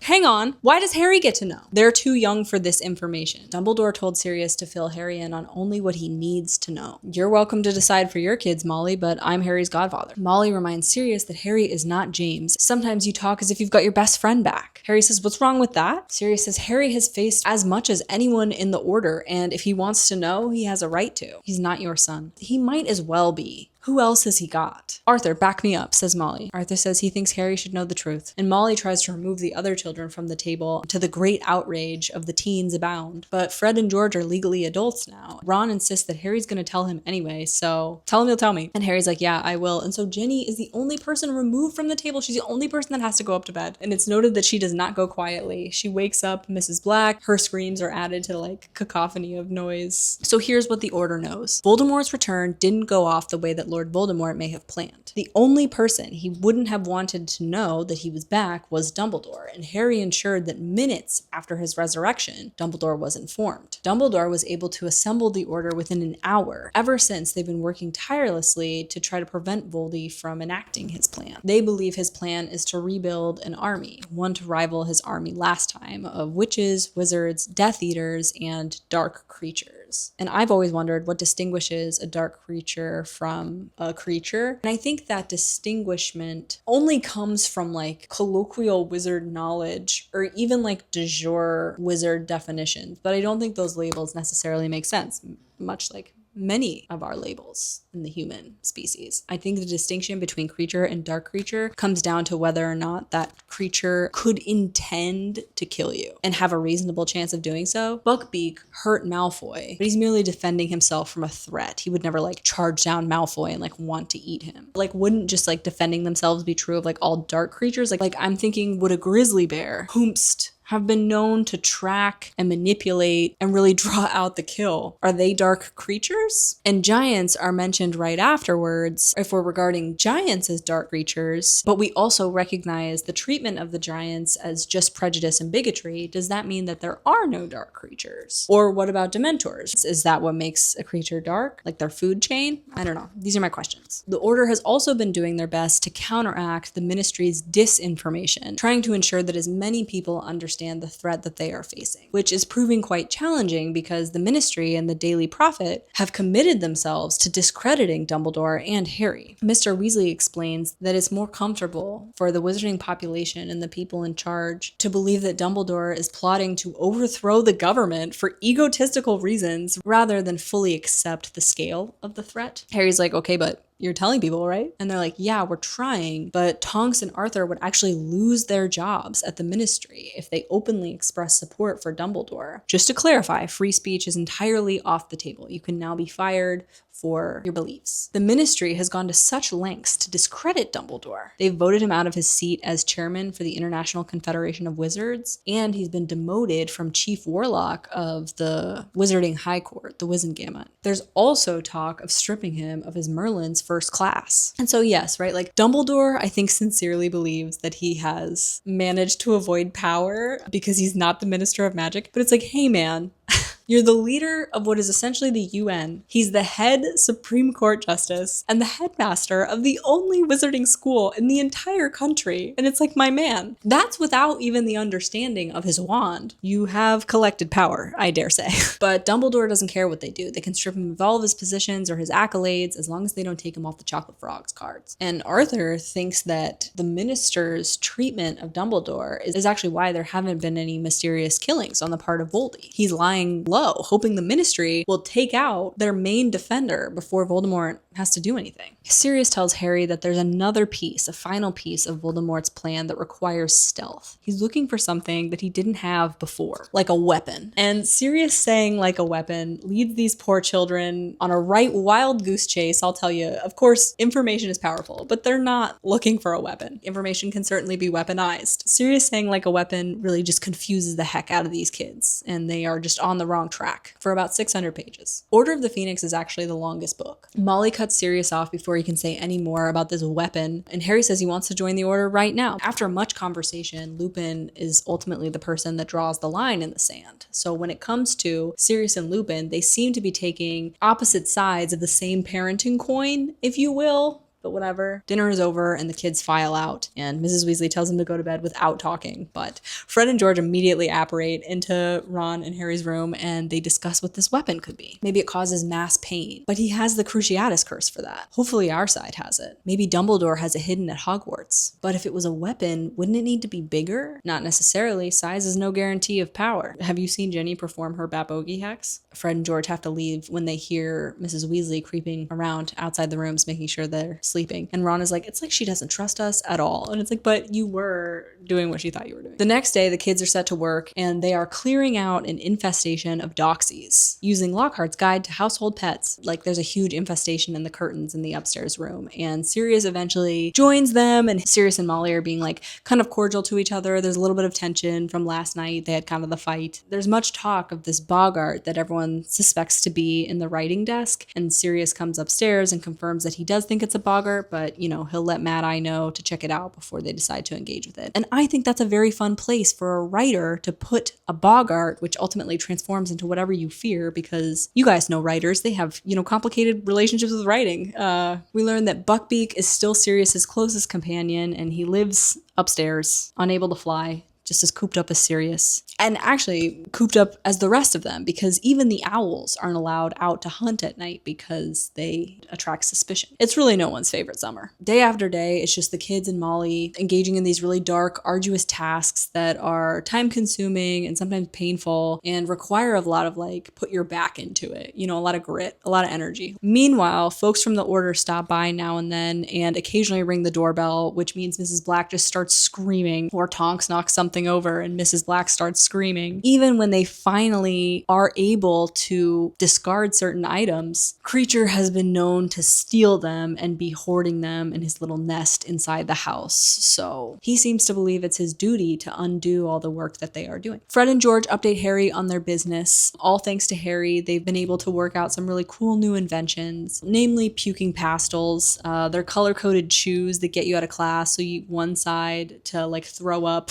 and then you eat the other side to make you stop throwing up once you have successfully gotten out of class, and various other clever tricks for avoiding responsibilities. They say they're working to acquire actual premises, which they will be able to do thanks to Harry and his investment in their company. They're running a mail order service right now through the Daily Prophet, and Molly doesn't read the Prophet anymore out of loyalty to Harry, so they're in the clear. Creature keeps making these appearances and calling people horrible names, and there's this one scene where he insists on a very specific tapestry being preserved as it's been in the family for centuries. It says it would break his late mistress's heart to see it thrown out. My mother didn't have a heart. She kept herself alive out of mere spite. Kreacher is unrelenting as it relates to Sirius's reputation, which we have a whole new context for. Sirius Black comes from a family of like dark wizards who believe in blood supremacy. So his suspicion and the betrayal and subsequent murder of Lily and James Potter makes way more sense now, like why people bought it, even though James and Sirius had been best friends for life. Like, can you imagine everyone believing you did this like horrible, unbelievable thing and it being sort of like predictable because of who you come from, but actually have embodied the opposite always?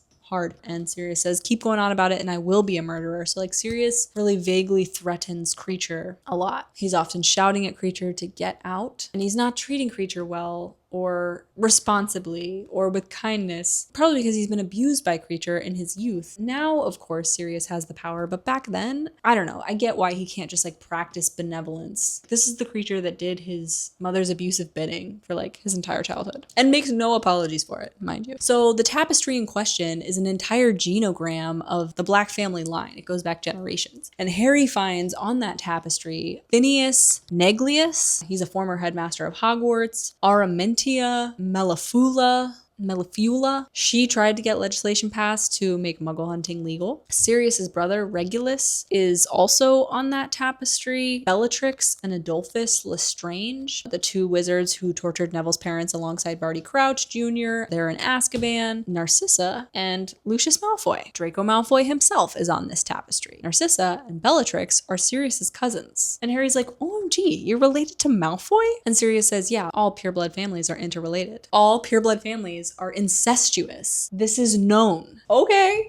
Why isn't anyone talking about that? He says that even him and Molly are cousins by marriage, and Arthur and him are second cousins once removed. Of course, they're not on the tapestry. No one decent is. Tonks and her mother, Andromeda, and Sirius himself have all been burned off the tapestry with what looks like a cigarette. Sirius was disowned when he was 16 years old. He actually ran away to James Potter's house. Harry's grandparents sort of adopted Sirius as a second son. So like Harry and Sirius have this kinship, this camaraderie, which, hold on, but even him saying that, I have a lot to say about Sirius in this book, okay? But I will, I'll wait to bring it up until it comes about. But so for Sirius to say to Molly, he's not your son, knowing full well, right, that James's mom would have been a mom to him because he didn't have one, is like kind of so shitty. But I'm also like, how can we expect Sirius to be an adult person in these situations? Like, the man has only sustained trauma. But Harry looks to him as a parent. Harry looks to him for guidance and mentorship. And so like, if we can recognize that it's not Harry that's meant to age up with Sirius, but Sirius that's ultimately aged down, I think Sirius's behavior makes not only a lot more sense, but it makes it easier to forgive him. So to contextualize Sirius's life, this would be like if Harry went to Azkaban for murdering Ron and Hermione with James's parents. So that would be like if Harry just had to exist in Azkaban knowing that Molly and Arthur thought he killed Ron. Sirius says he ran away because he couldn't stand the pureblood supremacy. He calls it a sort of mania, and he says his younger brother, Regulus, was soft enough to believe what his parents did. His little brother actually joined the Death Eaters. Sirius says his parents weren't Death Eaters, but they sure did believe everything that Voldemort was touting as he rose to power. The purification of the wizarding race and no one else having rights and all that business. He says many people were like that, actually. All for Voldemort's policy change. Getting rid of Muggleborns, only having purebloods in charge. People got cold feet when they saw what their ideas about oppression and exclusion and bigotry ultimately led to. It's like so annoying. Why did you have to see that play out? Whatever. Sirius says his brother was actually murdered by Voldemort. Well, he says, I doubt he was important enough to be killed by Voldemort himself, but he was murdered on Voldemort's orders. Apparently, he tried to leave the Death Eaters, and you don't just hand in your resignation to Voldy. It's kind of a for life. It's lifetime service. Sirius says, I never thought I'd be stuck in this house again. And Harry completely empathizes with that. But the house is ideal for headquarters because Sirius's father put every security measure imaginable on the place. Sirius tells Harry that he asked Dumbledore if he can accompany Harry to his ministry hearing, as Snuffles, of course, and that sort of illuminates for us, I think, where Sirius is at. Like, Sirius is like, hey, I'd love to walk into the Ministry of Magic. I'd love to walk into the White House, even though I'm the most wanted man in the country. Harry says, well, you know what would make me feel better is if I knew I didn't have to return to the Dursleys if I'm expelled. It's not really hinting. He's very like directly but indirectly saying, like, can I come live with you then if you have this house? And like, so in the last book, you'll remember that Dumbledore told Sirius to lie low at Lupin's. And a lot of the fandom thought that that was Dumbledore saying, hey, like, be together. Like, you're good. Like, here's permission to like reunite ultimately after 13 long years of absence.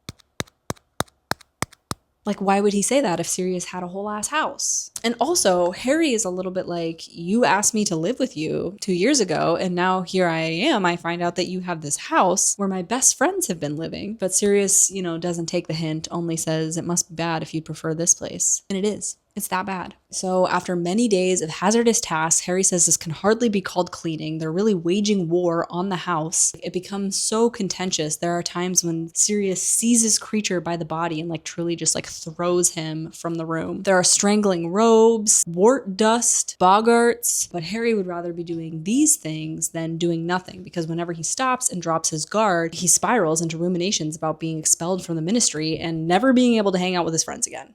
So eventually, the day of the hearing is upon them. Molly has ironed Harry's clothes the night before. She's making much fuss about his hair, like trying to wet it and comb it flat, but it doesn't lie flat, which is apparently an inherited trait. When he goes down to breakfast, he sees Lupin and Tonks and a few other adults from the Order. The Order is in the kitchen having a conversation about Rufus Scrimgeour, the head of the Auror office. He's asking pretty interesting questions, and that's important for the next book. And they give him a lot of instructions. Try not to lose your temper. They tell him that his hearing is with Amelia Bones, Madam Bones, to Harry, and she has a reputation for being fair. She should be able to hear him out. Sirius is pretty bitter about the fact that Dumbledore was here last night and told him that he obviously could not accompany Harry to his meeting at the Ministry of Magic for freaking obvious reasons. But Harry is pretty betrayed to hear that Dumbledore was here in the same building as him on the eve of his hearing at the Ministry. Dumbledore didn't bother to talk to him, and he takes that pretty personally. Arthur is going to accompany him to the Ministry. Harry was just going to go with him to work, even though his hearing is supposed to be a little bit later in the day. Harry is leaving headquarters feeling very heavy-hearted, and when he's making eye contact with Ron, he's trying not to imagine that this is their last conversation as peers. He's pretty terrified of expulsion. The threat of expulsion feels very, very real to Harry, and it seems like everyone else at headquarters. Everyone's pretty anxious this morning. Arthur and Harry travel to the Ministry in the Muggle way, which involves taking the metro, and Arthur is really excited about the out-of-order metro ticket machines. And Harry's like, they're out of order. And Arthur's like, but still. Eventually, when they get to central London, they both have to squeeze into what looks like an abandoned telephone box, which is actually the visitor's entrance to the Ministry of Magic. They speak with an automated voice and declare their reason for being here, and the telephone box lowers them into the Ministry of Magic, which is apparently underground. Harry is told that he needs to present his wand immediately for inspection. It's a really tense moment in the book because Harry's not sure if they're going to give it back after he hands it over. It leaves him very vulnerable to hand over his wand to the people that have threatened to snap it just a few weeks earlier. But they give it back with no fuss. It's totally fine. Harry is really awed by what he sees at the Ministry of Magic. He sees a bunch of fireplaces that are ultimately the portals or the gates that witches and wizards are able to whoosh to and from work in and out of. In the middle of the lobby is this enormous golden fountain. And in the center of that golden fountain is a most noble wizard standing with his wand pointed to the sky. And there's a bunch of non-human creatures around him looking up at him adoringly. And Harry recognizes immediately that this is actually a pretty offensive fountain. I'll note that actually the witch in the fountain as well is also looking up at the wizard. So in this way, witches are second class to wizards as well. Patriarchy is alive and well at the Ministry of Magic. On the side of the fountain is a plaque that says that all proceeds or coins tossed into the fountain are donated to St. Mungo's Hospital. So Harry makes a wish on the fountain, promises that if he's not expelled, he will donate 10 galleons, which is a lot of money. Arthur and Harry take the elevator down to level 2, which is the Department of Magical Law Enforcement. That's what the floor is. So that floor houses the Improper Use of Magic office, which is obviously Arthur's office, the Auror headquarters, and the Wizengamot admin offices, so like the judge's admin. They actually walk through Auror's headquarters in order to get to Arthur's office, and Kingsley and Arthur have this exchange that is like very undercover pretend. Kingsley kind of like rudely and condescendingly family asks Arthur for his fire legs report and insists that it's a month late and it's actually been holding up the investigation. And Arthur's like, if you'd read my report that I've already turned in, you know that it's firearms, not fire legs. And then like under his breath, he's like, Molly's making meatballs at 7 if you can get away. Kingsley also slips Arthur an article from the Quibbler, which talks about like the notorious Sirius Black and speculates about whether or not he's innocent. And Kingsley's like, I think Sirius will enjoy this. Oh my god, also, even though the ministry is underground, there's a bunch of windows at every office. It's literally someone's job. There's a full department that gets to decide what the weather is at this place of work every single day. And I would be so excited by that. Imagine if you got to choose, if you got to make the weather congruent with your mood. That's so cool. Harry and Arthur eventually get to Arthur's office, and it's really, really small. And we learn that Arthur has an office mate named Perkins, and he's this tiny old man. There's 2 desks in the tiny office, and like Harry and Arthur squeeze into the space, and Harry has just sat down and is looking around the office and notices like a picture of the entire Weasley family displayed prominently on Arthur's mantle, but Percy is actually missing from the picture. It seems that he has walked out of frame. They've only been there for a few moments when Perkins comes running in and tells Arthur that he sent an urgent message to his house, but he must have missed him. I know about the regurgitating toilets. Perkins is like, no, it's not about that. It's the Potter Boys' hearing. They've changed the time and location. Now it's in Dungeon 10 and it starts right now. Arthur grabs Harry and they fly to the elevator and they take the elevator down as low as it will go to the Department of Mysteries. They get out there and they're running through the corridor and they pass Bodhi, who they don't have time to talk to, but who will come up later. And then they have to take these stairs down, down, down, down until they arrive at a space that's like the walls are stone and there's a bunch of like iron bolts on these wooden doors and there's torches and brackets on the wall. It feels like a very different kind of place. Harry actually recognizes it as the dungeon-like space he visited in Dumbledore's memory from the Pensieve last year. In fact, the Minister of Magic has changed Harry's hearing time and hopes that he misses it so that they can, spin that as a confession of guilt or negligence or whatever, and in an effort to try to make sure that Dumbledore, the adult that protects Harry, can't show up and defend him. I also think they move the hearing to the dungeon to try to intimidate Harry, so if he isn't expelled, he'll maybe feel so threatened that he will have to remain silent. It's messed up. It's tomfoolery, is what it is. They finally arrive, a breathless Mr. Weasley like clutching his chest and being like, go in, I can't go in with you. And so a 15-year-old Harry has to enter this like dungeon chamber with a bunch of like judges staring down at him. You're late. And Harry's like, I'm sorry, I didn't know the hearing time had been changed. Like truly this place of work opened moments ago. Never mind that Harry hasn't broken any laws, and they know that. Percy Weasley is actually the scribe for this meeting as junior assistant to the Minister of Magic, and he actually has the nerve, the gall, to meet Harry's gaze. He regards him as if he's a stranger, instead of a person that's like lived in his house for the last 5 years. Luckily, Dumbledore quickly arrives on the scene and presents himself as a witness for the defense. All the judges' eyes are on Dumbledore. Some people look annoyed, others look frightened. A powerful emotion arises within Harry because this is the first time he set eyes on Dumbledore since he left Hogwarts last year, and he says a hope blossoms inside of him, much like a phoenix song. Fudge is like,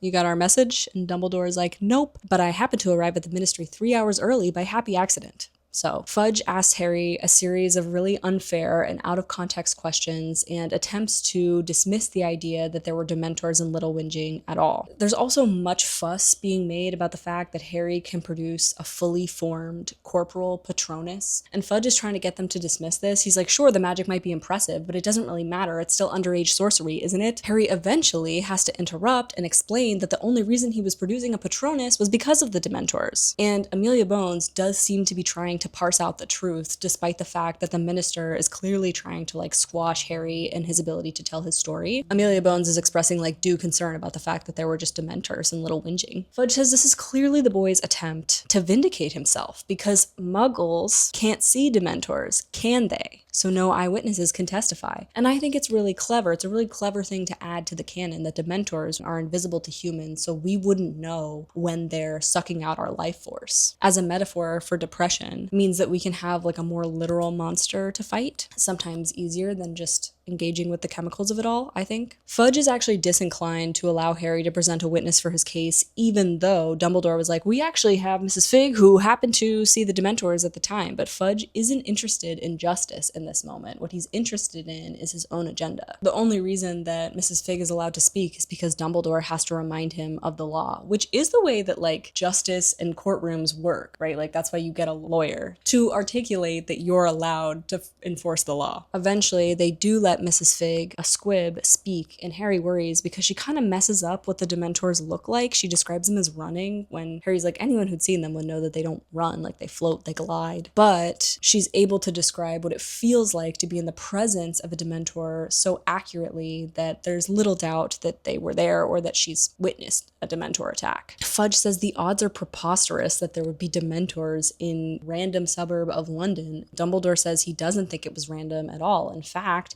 he thinks that those Dementors were ordered there. We are introduced to Dolores Umbridge, who is described as looking like a toad. She's wearing a hat with an enormous black bow on it, and she clears her throat, which is kind of like her thing.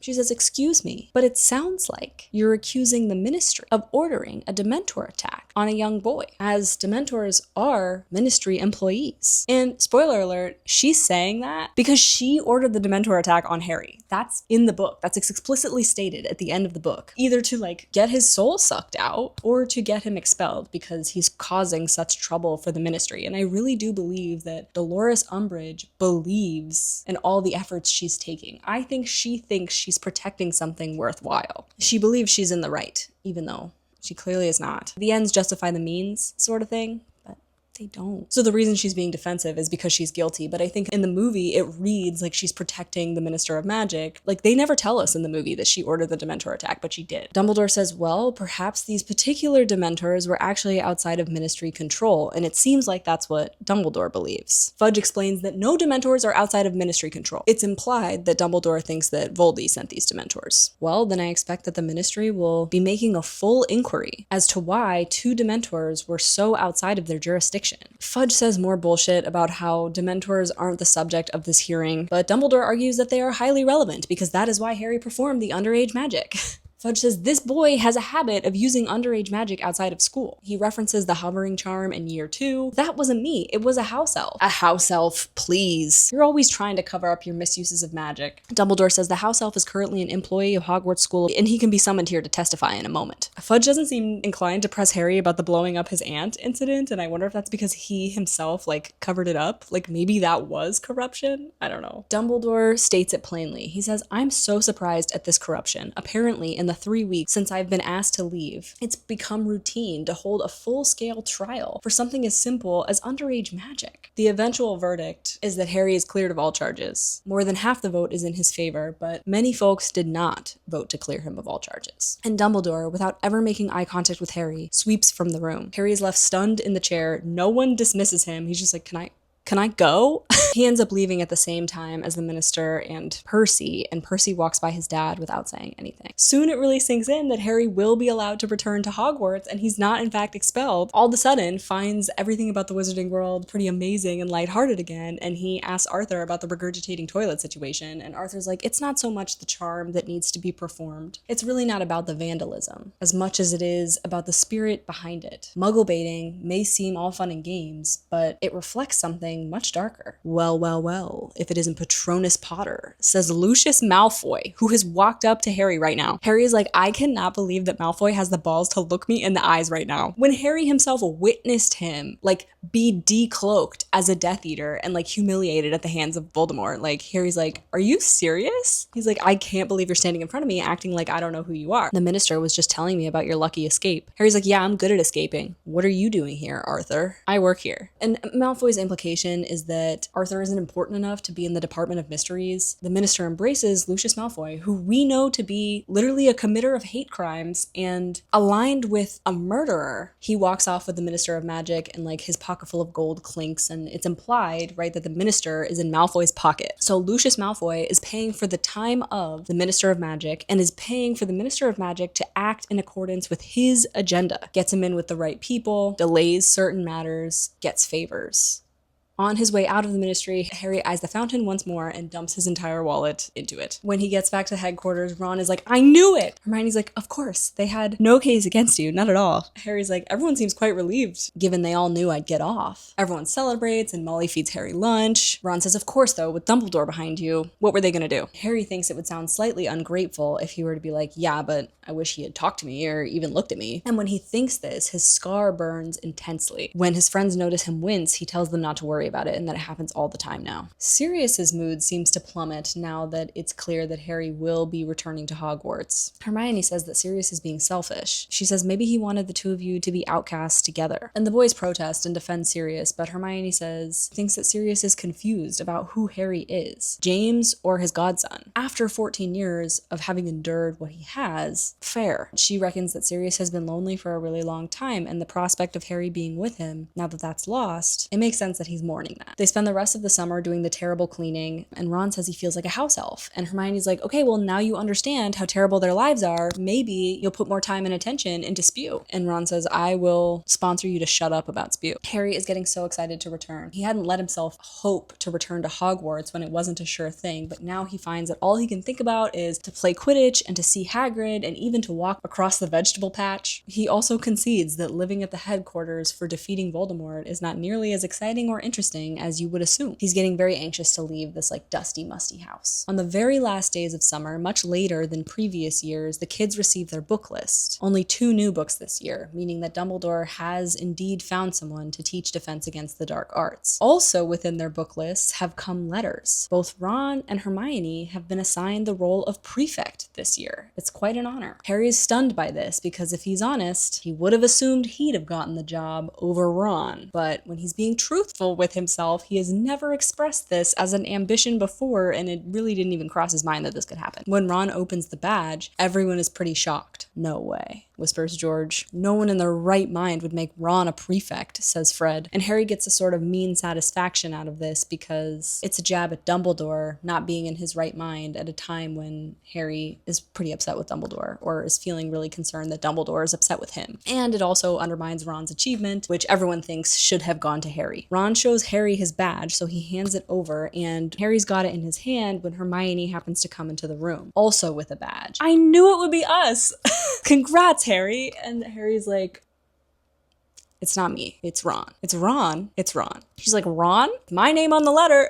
Because like, oh my god, so mean. Mrs. Weasley is delighted by the news. Prefect? Oh my god, that's everyone in the family. And Fred and George are like, what are we, the next door neighbors? And as a reward for this major achievement, Mrs. Weasley tells Ron that he gets some sort of big gift, right? Like Percy got an owl, but he already has one. What does he want? And Ron very tentatively is like, maybe I could get a broom because he's never had a broom of his own. I'll do my best because she's going to Diagon Alley today to pick up all the kids' books. After the excitement dies down and it's just Harry, Ron, and Hermione in the room, it's a bit awkward because Harry, his spirits are plummeting. Like it's very hard to swallow, especially because Harry certainly has been the center of attention, but it really is always for really scary bad things. It's rarely for anything like achievement wise. It's not prestigious, the attention that Harry gets. Ron chooses a specific broom that he wants Mrs. Weasley to be on the lookout for, a clean sweep. He thinks it wouldn't be too expensive and it would get the job done, and so he runs downstairs to tell her before she leaves. And Harry's having a really hard time looking at Hermione because he's so, I think he's very aware that the shock and maybe the sadness and some of the betrayal and the disappointment, it's quite plainly on his face. So he's having a hard time looking at Hermione. So he just starts saying adjectives. He's like, brilliant, great, amazing. He's like, Harry, can I borrow Hedwig to write to my parents? They'll be really excited. And Harry pretends to be rummaging through his trunk and he's like, yeah, of course, of course. And when he's finally alone, he's like, why is this such a surprise? Why does this hurt me so much? Which is like, such positive, good self-analysis. We should all be doing this all the time. He's like, am I arrogant? Like Draco Malfoy? Did I expect this? Harry's like, do I think of myself as superior to Ron?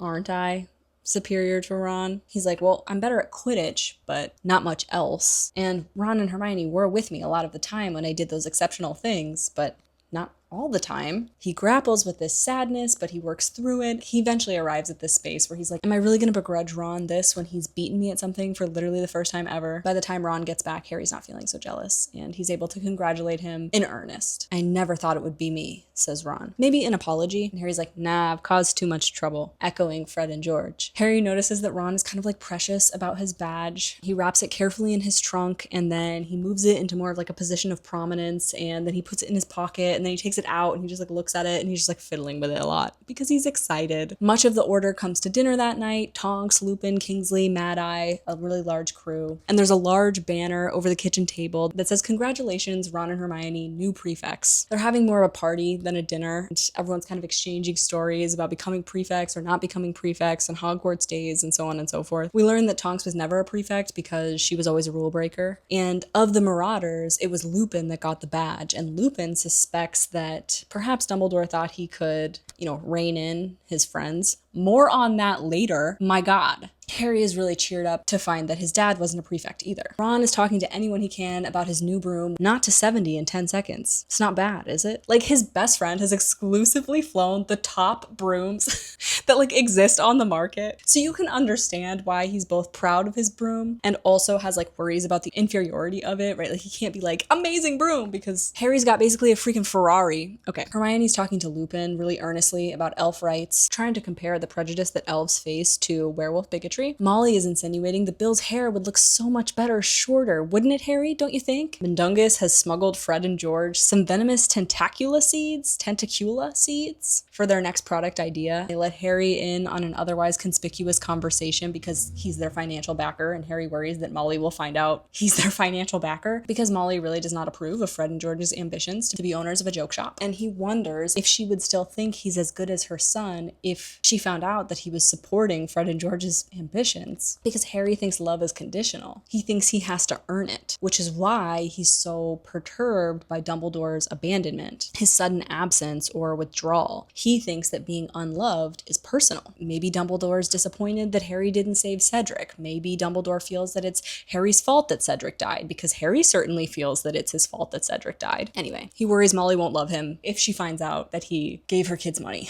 Handles made of Spanish oak with anti-jinx varnish. Harry hears Kingsley and Lupin speculating about why Dumbledore didn't choose Potter as prefect. Kingsley says it's what he would have done. What with the Prophet having a go at him all the time, it would have shown Dumbledore's faith in Harry and sort of credited Harry as a trustworthy or responsible person. But Lupin says Dumbledore will have had his reasons. Mrs. Weasley yawns and she tells everyone she's heading upstairs to deal with the boggart in the writing desk, now that Moody has confirmed with his magical eye that it is in fact a boggart. Moody pulls Harry aside and shows him a picture of the original Order of the Phoenix. Thought people might want to see it. Harry's stomach is clenching uncomfortably to look down at all the smiling young faces of people he now understands to be dead. Moody points out himself quite unnecessarily. Then Frank and Alice Longbottom. Harry says Alice is the spitting image of her son Neville. Moody says better dead than what happened to them. He points out Edgar Bones, Amelia Bones' brother, Sturgis Podmore, Alpheus Dodge, Gideon, and Fabian Pruitt. It took 5 Death Eaters to take them down. They fought like heroes till the end. Dumbledore's brother, Aberforth, is in the picture, and Harry just...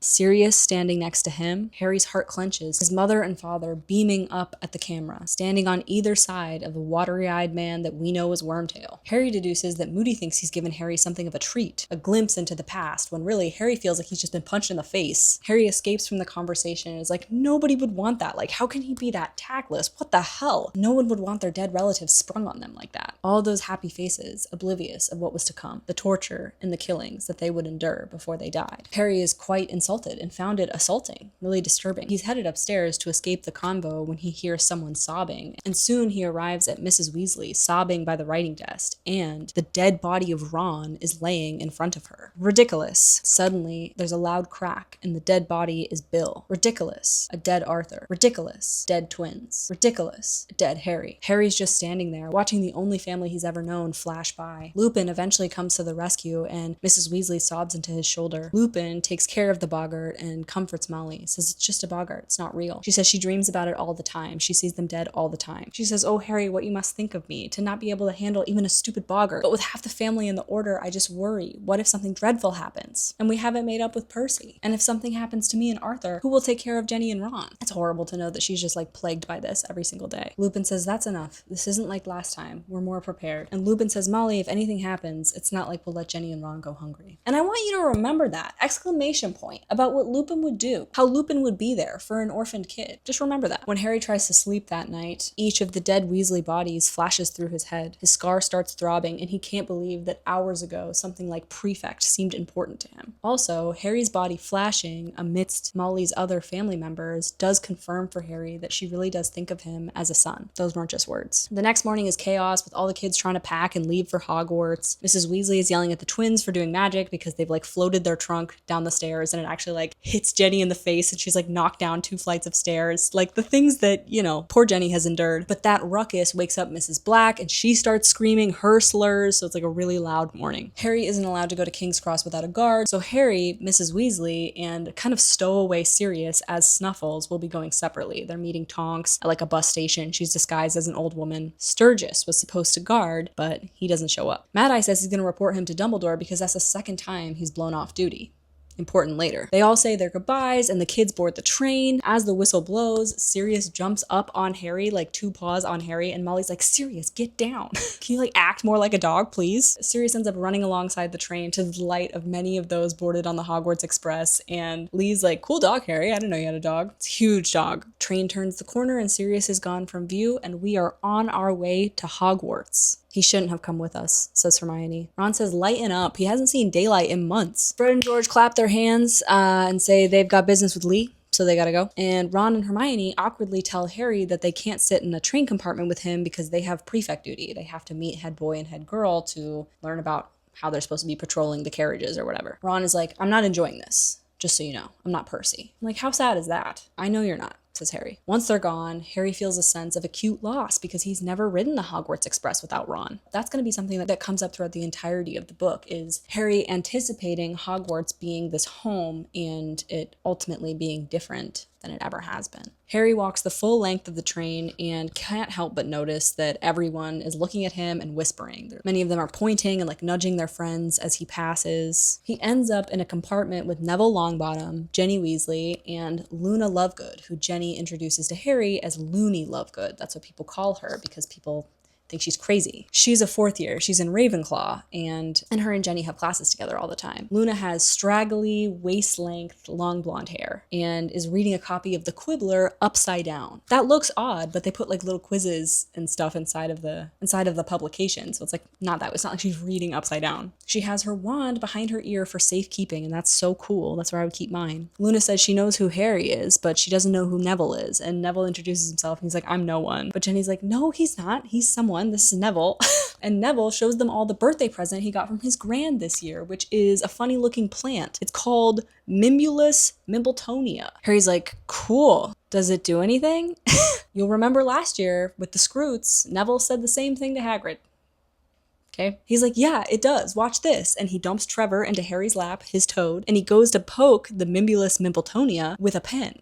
And it subsequently shoots this disgusting stink sap goop all over the compartment. And Jenny and Luna and all of them were able to throw their hands up in order to protect their faces, but Harry, whose hands were full with Trevor, just got like a full face of this disgusting goop. It hits the ceiling, the windows. I was like, I'm so sorry. I've never tried it before. I didn't realize it would be so intense. But don't worry, stink sap isn't poisonous. And Harry like spits out a mouthful of the goop. At that exact moment, none other than Cho Chang slides open the compartment door and is like, oh, bad time? Her only description is she's very pretty and she has long dark hair. Harry's like, hi, covered in goop, holding a toad.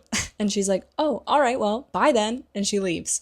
And Harry's like, God damn, wouldn't it have been cool if Cho had come upon me, sitting in a compartment with a bunch of really cool people, having just told a joke that they all laugh at, and not with Neville and Looney? I think that's kind of mean. Jenny says it's no big, performs a spell, and the sap vanishes. Jenny's really proficient with magic. Neville's like, I'm so sorry. Ron and Hermione don't turn up until long after the snack trolley has gone by, so when they arrive, Jenny, Neville, and Harry are all swapping Chocolate Frogs cards. Crookshanks and Pigwidgeon announce their arrival, and they plop down around in a huff. 2 prefects from each house, they say. Guess who's a prefect for Slytherin? Yep, Malfoy and Pansy Parkinson, who Hermione refers to as a cow. Also, Ernie Macmillan has been chosen from Hufflepuff. Padma Patil has been chosen from Ravenclaw, so that's cool. Luna Lovegood, we learn immediately, has a tendency to name uncomfortable truths, which is literally a symptom, like a literal diagnostic symptom of autism. In The Half-Blood Prince, that is how Harry describes her, as someone who names uncomfortable truths. Those words, verbatim, are in the text, and thus I choose to believe that Luna Lovegood is neurodivergent coded. So she's often providing the uncomfortable, forward and direct exposition for the scene, and I appreciate it. She tells Ron that Padma did not have a good time at the dance with him last year. She says, you treated her poorly. Later, she ends up laughing at one of Ron's jokes, and like she laughs for a really long time, and Jenny has to like stuff her fist in her mouth to keep from laughing. So like there's kind of like, these kids aren't teasing Luna, they just think she's weird and are trying not to laugh at her weirdness. Ron tells us he's going to try to get Crabbe and Goyle for anything he can, trying to get Malfoy's friends before he gets mine. Hermione says that's an abuse of power and that they should not sink to his level. Harry gets to read the article that Kingsley had passed to Arthur about Sirius Black. The article is like, is Sirius Black really guilty of the murders that he's been accused of? But then the article goes on to say that Sirius Black is actually an alias, and that Sirius Black is really Stubby Boardman, a lead singer for a popular hit band from a while back. So the Quibbler does seem to get a lot of things correct. It's gathering evidence and arriving at the right conclusion. It's just the why of it all that tends to be a little wonky. Right idea, but lands in the wrong place. The Quibbler is actually full of articles about being unable to trust the Ministry. It's even able to point to specific corruptions. But then, like I said, the conclusions are always pretty out there. More in line with the theme of duality, which we've discussed in every video prior. Hermione's like, everyone knows the Quibbler is rubbish. And Luna says, excuse me, it's not rubbish. My father is the editor. And fun fact, the girl that plays Luna Lovegood in the movie, her name is Ivana Lynch. She struggled with a significant eating disorder at like age 11, to the point where she was hospitalized and in a lot of danger for a long time. While hospitalized, she started writing letters to JKR. She was a really, really big fan of Harry Potter. She loved Luna Lovegood so much. She has disclosed that she got to leave the hospital at one point in time to get her book signed by JKR. And at that book signing, JKR said to her, well, if you get better, you can play Luna Lovegood, like rather offhandedly. And that actress got better, which is no small feat, and auditioned for Luna and got the part even without, you know, JKR even knowing or remembering this interaction. It's always kind of meant to be. Funny how that stuff happens. I like that story a lot. Luna Lovegood is a Ravenclaw, despite what many people consider her oddities, which, you know, I find her kind of normal, actually. I don't think she's that weird, but she's obviously very smart. You can't be in Ravenclaw without valuing intellect, and like to get into their common room, you know how the Gryffindors have the same password for like an entire semester? To get into the Ravenclaw common room, you have to solve a riddle every time. So like these are logic-driven individuals, which makes, you know, Luna Lovegood two sides of one coin, which is cool. Or it puts more stock or faith in her theories. Draco, Crabbe, and Goyle pretty immediately arrive at the kids' compartment to gloat over their newfound power, and they threaten to give them detention if they offend their sense of manners, which is a direct link to Southern lore, right, and the Confederacy. So in the South, the reason the South has a reputation for being really polite, and the reason that they have such emphasis on manners, is entirely based in their history of slavery and the resulting Confederacy. People of color had to conform to these set of manners or be threatened with literal death. This is just history, folks. This is just facts. Malfoy makes a crack about Harry being second best to Weasley, and then he says, I'll be dogging your steps. And Harry and Hermione look at each other like, did he put emphasis on the word dogging? It becomes clear very quickly that Malfoy noticed Sirius at the train station. And Harry's like, yeah, Hermione was right. Sirius obviously should not have come. Hermione and Ron have to pin their badges to their robes, and as they go to disembark the train, it's their job to go corral the first years, so Harry's without his friends again. He's waiting for the familiar call of Hagrid's voice saying, first year's over here, but instead he hears Professor Grubbly playing, ushering the first years to their boats for the ceremonial row across the lake. Harry's pretty distraught. Seeing Hagrid was one of the main reasons he was so excited to get back to Hogwarts, and he's not here, and he's worried about where Hagrid might be. Another thing that's different this year is that the carriages are not pulling themselves. In fact, they are being pulled by creatures that Harry finds rather frightening. Thestrals. Their heads are dragonish, their pupils are wide and white. They have these vast wings that look like bat wings. They sprout like from their shoulders. Once reunited with his friends, Harry's like, what are these? And Ron is like, what are what?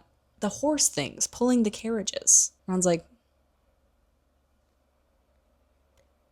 what? And Harry's like, look at the horse pulling the carriage, and like positions Ron to look at it. And Ron's like, mate, are you feeling all right? And Harry's like, yeah, am I crazy? Like, and Luna comes to the rescue and says, it's all right, I see them too. Harry's like, can you? They always pull the carriages. You're just as sane as I am. Harry's like, right.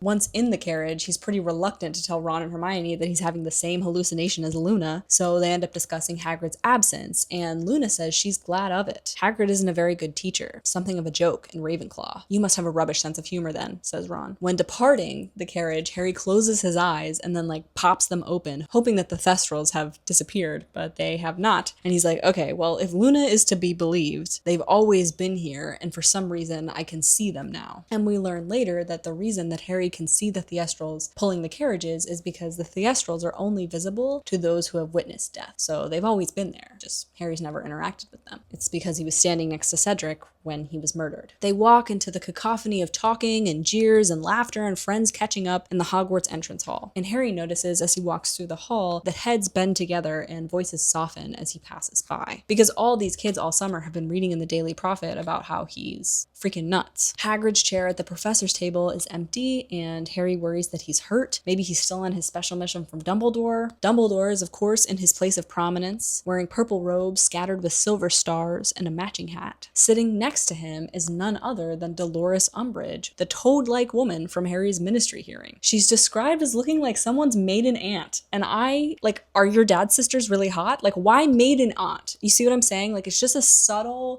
why is she being described as your mom's sister and not your dad's sister? Why is it so important to make that distinction in this 900-page book? We should be cutting words, JK. We need to be cutting things, JK. Whatever. She's squat with short, brown, curly hair. She's wearing a horrible pink cardigan. Hermione immediately understands that the ministry official's presence at the teacher's table means that Fudge plans to intervene or interfere with the Hogwarts education curriculum. Grubbly Plank arrives with the first years and takes Hagrid's seat. The Sorting Hat sings a new song this year, as it does every year, but this song has more of an ominous undertone. It tells the story of Hogwarts' founding, of the founders being united by the common goal of educating the next generation of witches and wizards. It explains that Slytherin wanted only to teach those with pure ancestry, Ravenclaw the most intelligent children, Gryffindor only those with brave deeds to their name, and Hufflepuff willing to teach the lot. Just the same. The Hat sings that discord crept into the foundation of Hogwarts House. Founders turned on one another and sought out to rule. Eventually, after dueling and fighting, Slytherin departed, and the fighting died down. Okay, as long as we know. The Sorting Hat says that it itself is condemned to split you, but it worries that that's wrong, that they should look to history and know the signs. We must unite inside of Hogwarts, or crumble from within. I have told you, I have warned you. Now let the sorting begin. The Sorting Hat recognizes that sorting them into houses actually sows division before school can even start. Nearly Headless Nick tells the kids that the Hat has indeed given warning signs before. It considers itself honor-bound to do so, having seen and witnessed what it does, and it lives in Dumbledore's office, so it's privy to a lot of information. Harry feels his return to Hogwarts has not at all what he's been yearning for. Hagrid's absence and the confusion around the Thestrals and the train ride, feeling like jarring notes in a familiar song, proving that you can't ever go home, because going home proves that what you were yearning for was not a place, but a time. When Dumbledore stands up, though, he feels soothed again. He said before that he thinks of Dumbledore as someone that's impervious to harm. While Dumbledore is with us, we will win any battle or any venture. After the feast, during which Ron manages to offend Nearly Headless Nick like a few times by speaking with his mouth full and reminding him that he's dead, and telling him that the only reason he maintains peaceful cooperation with the Bloody Baron, Slytherin's house ghost, is because he's afraid of him. Nearly Headless Nick ends up going to sit with the Crevy brothers. He's like, you guys suck. I'm still a person. After the feast, Dumbledore stands up to make the usual announcements. The Forbidden Forest is forbidden, Professor Grubbly Plank will be taking over in Hagrid's absence, and Professor Umbridge will be teaching defense against the dark arts, and Quidditch tryout. Umbridge interrupts Dumbledore. Dumbledore looks taken aback, but then sits down and looks at her, rapt with attention. Her voice is described as high-pitched, breathy, and girlish. Harry loathes everything about her, from her stupid voice to her fluffy pink cardigan. We're gonna talk a lot about the hyper-feminization of Umbridge, and obviously that's not why we hate her, right? But Umbridge, in the fandom, and when folks talk about the various villains of each book, seems to be hated with the most vitriol. She's the least redeemable, it seems, and I wonder why she's hyper-feminized. We'll talk about it. She greets the students in a really patronizing way, and Harry notices that his peers are kind of like, why is she talking to us like we're 5 years old? She says that the individual talents of each student must be nourished and honed. The treasure trove of knowledge amassed by their ancestors must be passed down by the noblest profession, the teachers. Harry sees McGonagall and Sprout look at each other like, okay. And I like to know that they are that for each other. She says, without progress, there'd be stagnation and decay. And she appreciates that each headmaster has brought something new to the school. There again, progress for progress's sake must be discouraged. For tried and tested traditional methods often require no tinkering. She's talking like that so that you stop listening. But she's saying that things are fine the way that they are. Rather, maybe even the way that they were. We have advanced to a place that isn't right. We are too far progressed. Does that sound familiar? Does that sound like anyone's party slogan? I mean, you can't hate Umbridge if you agree with her, right? A lot of the kids have disengaged. But ultimately, what is being said here is that the current liberty being practiced by the school and the students inside of it has gone too far. This was Hitler's main propaganda theme, as well as the Confederacies, as well as MAGAs. She says, let's abandon some of the more progressive practices and move forward with effectiveness and accountability, perfect what ought to be perfected, and prune what practices ought to be prohibited. Now, Umbridge has to say these ridiculous words so that the public stops listening and don't know to rebel against the fact that Dolores Umbridge is saying that she's here to censor the students' education and revoke the rights that they currently possess, as it suits the current Minister of Magic, rather than historical fact and current curriculum. She's saying your freedoms have been revoked. And she has to put it in that fanciful language, otherwise, everyone would know what she's saying. At least she has to disguise it, right?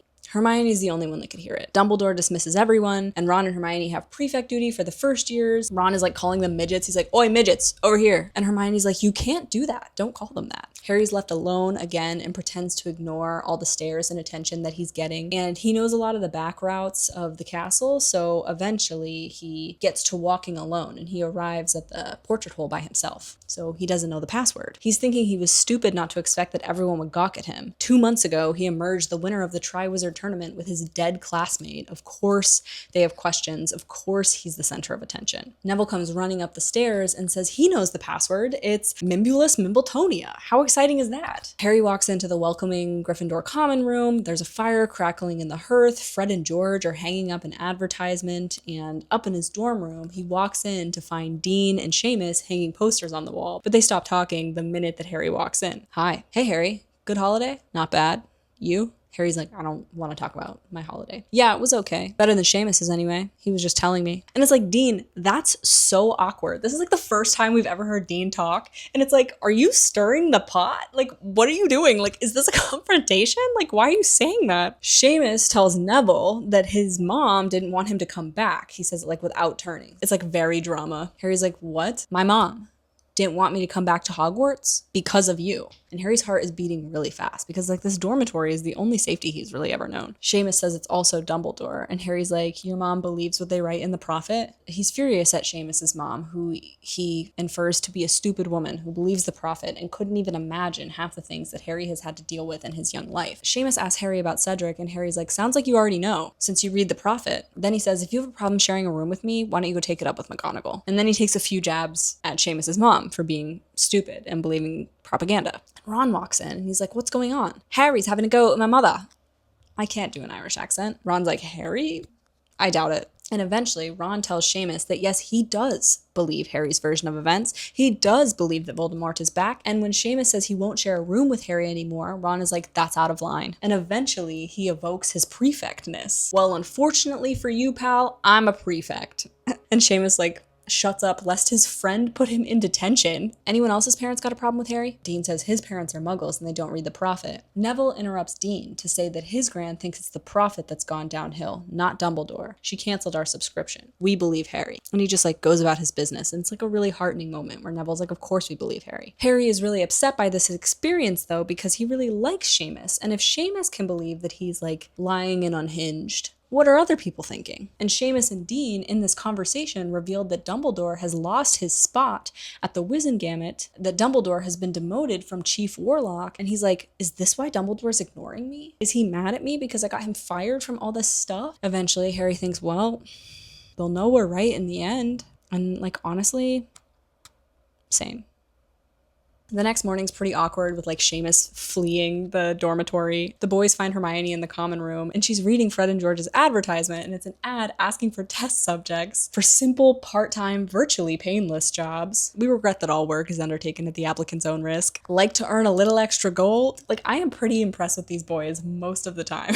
Ron, that's too far. We're gonna have to talk to him. And he's like, why? Super alarmed. She's like, because we're prefects and we're meant to enforce the rules. And Ron's like, we are not going to be enforcing any rules with Fred and George. She notices that Harry is kind of downtrodden and maybe even angry, and they tell her about Seamus, and Hermione says Lavender thinks the same, which means that Hermione and Lavender live together, right? Like, they share a dormitory. They are the 5th year Gryffindor girls, and we never hear about who sleeps in Hermione's room. But to know that Lavender and Hermione literally sleep in the same room, keep that in mind. That is relevant info. Harry blows up at Hermione and is like, oh yeah, have you been having a nice chat about how nuts I am? And Hermione's like, no, I told her to keep her mouth shut, actually, and I'd appreciate if you'd stop jumping down my throat, because if you hadn't noticed, we're on the same side. Sorry, it's okay. Like Dumbledore and the Sorting Hat said, we've got to stand united. You-know-who has a special gift for spreading discord, because it's only united within our communities that we stand a chance. At breakfast, they get their schedules, and they've got truly the worst Monday, the worst first day of school ever. History of magic with apparently boring Professor Binns, the ghost teacher. Double potions with Snape. Divination with Trelawney. And defense against the dark arts with Umbridge. So really stacked Monday. Hermione tells Fred and George at breakfast that they can't advertise for testings.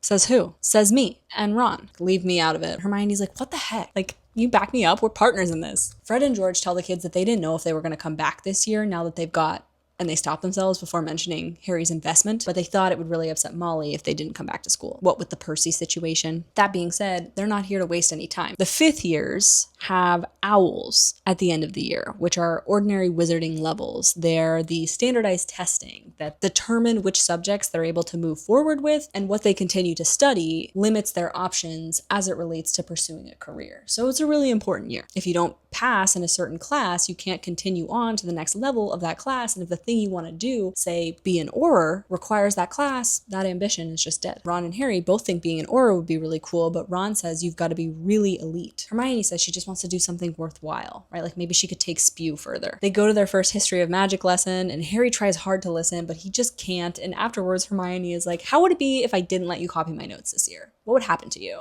Ron says we'd fail our owls, and you'd have that on your conscience. You're just smarter than us. Is it nice to rub it in? Which is like pretty manipulative, I would say. It's not technically weaponized incompetence, but it sure does feel like it. Harry runs into Cho, and what's more, she's on her own. She's like, got that stuff off then? Referencing the stink sap. And Harry is mortified. He's like, yep, anyway, how was your summer? But before they can talk for long, Ron is like, are you wearing a Tornadoes badge? Which is like a Quidditch team. Have you always supported them, or just since they got good? I've supported them since I was 6.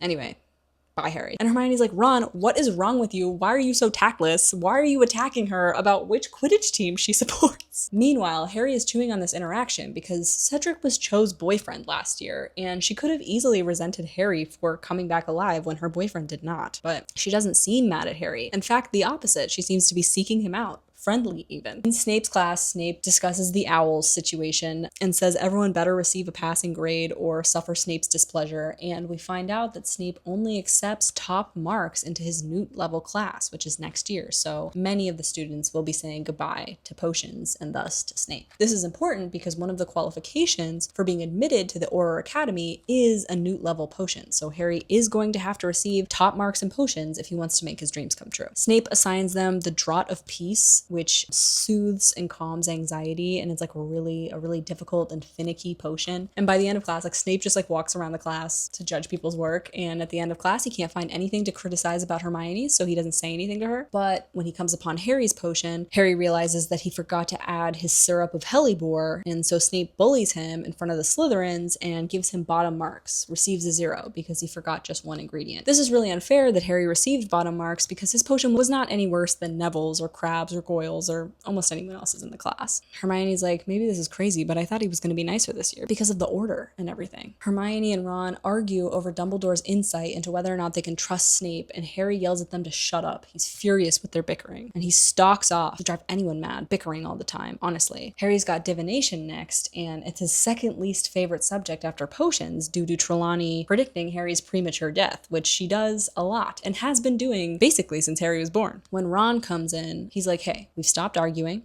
but Hermione says it'd be nice if you stopped taking your anger out on us. Harry's like, I'm not, just passing on the message. Harry feels annoyed and pretty ashamed of himself for like snapping and yelling at his friends. This year, Trelawney's curriculum starts with dream interpretation, and she reckons it'll be on the owls, which means like if Trelawney is drawing attention to something and Harry and Ron are dismissing it as not important, you can bet that it's very important to the plot. Dreams are really important. Pay attention to Harry's dreams. Ron and Harry are paired together, and Harry's like, you go first. Harry doesn't want to talk about his dreams, but Ron can't remember any. And eventually Ron's like, well, maybe I had one about like playing Quidditch. Probably means you're going to be eaten by a giant marshmallow. They already have a ton of homework just from this one Monday by the time they enter the classroom of their last lesson of the day, Defense Against the Dark Arts, with Umbridge. He sees the bow on Umbridge's little hat, and it reminds him of a large fly unwisely sitting on a toad. Well, good afternoon. I should like you please to say, good afternoon, Professor Umbridge. Let's try one more time. The kids are like, oh boy. She makes them say yes, Professor Umbridge, and like no, Professor Umbridge, like in unison. And then she tells them that in class today, they'll be reading Chapter 1 of Defense Against the Dark Arts, Return to Basic Principles. She tells them that this is a top-down ministry initiative. When she sets them out to read, Hermione sits straight up in her chair with her hand in the air. Umbridge ignores her until more than half the class is just like watching Hermione, like, because it's more interested in reading this chapter 1. Do you have a question about the chapter? Not about the chapter, no. I have a question about the course aims. I think if you read the course aims carefully, they're quite clear. There's nothing in the course aims about using defensive spells. Which is like, why would you need to use defensive spells? So we won't be using magic. Do you really think you know better than the ministry-appointed educational experts? Wizards much older and cleverer than you have devised this curriculum so that you can learn about defense against the dark arts in a risk-free way. But if we're gonna be attacked, it won't be risk-free. Hand, Mr. Potter. Harry throws his fist in the air.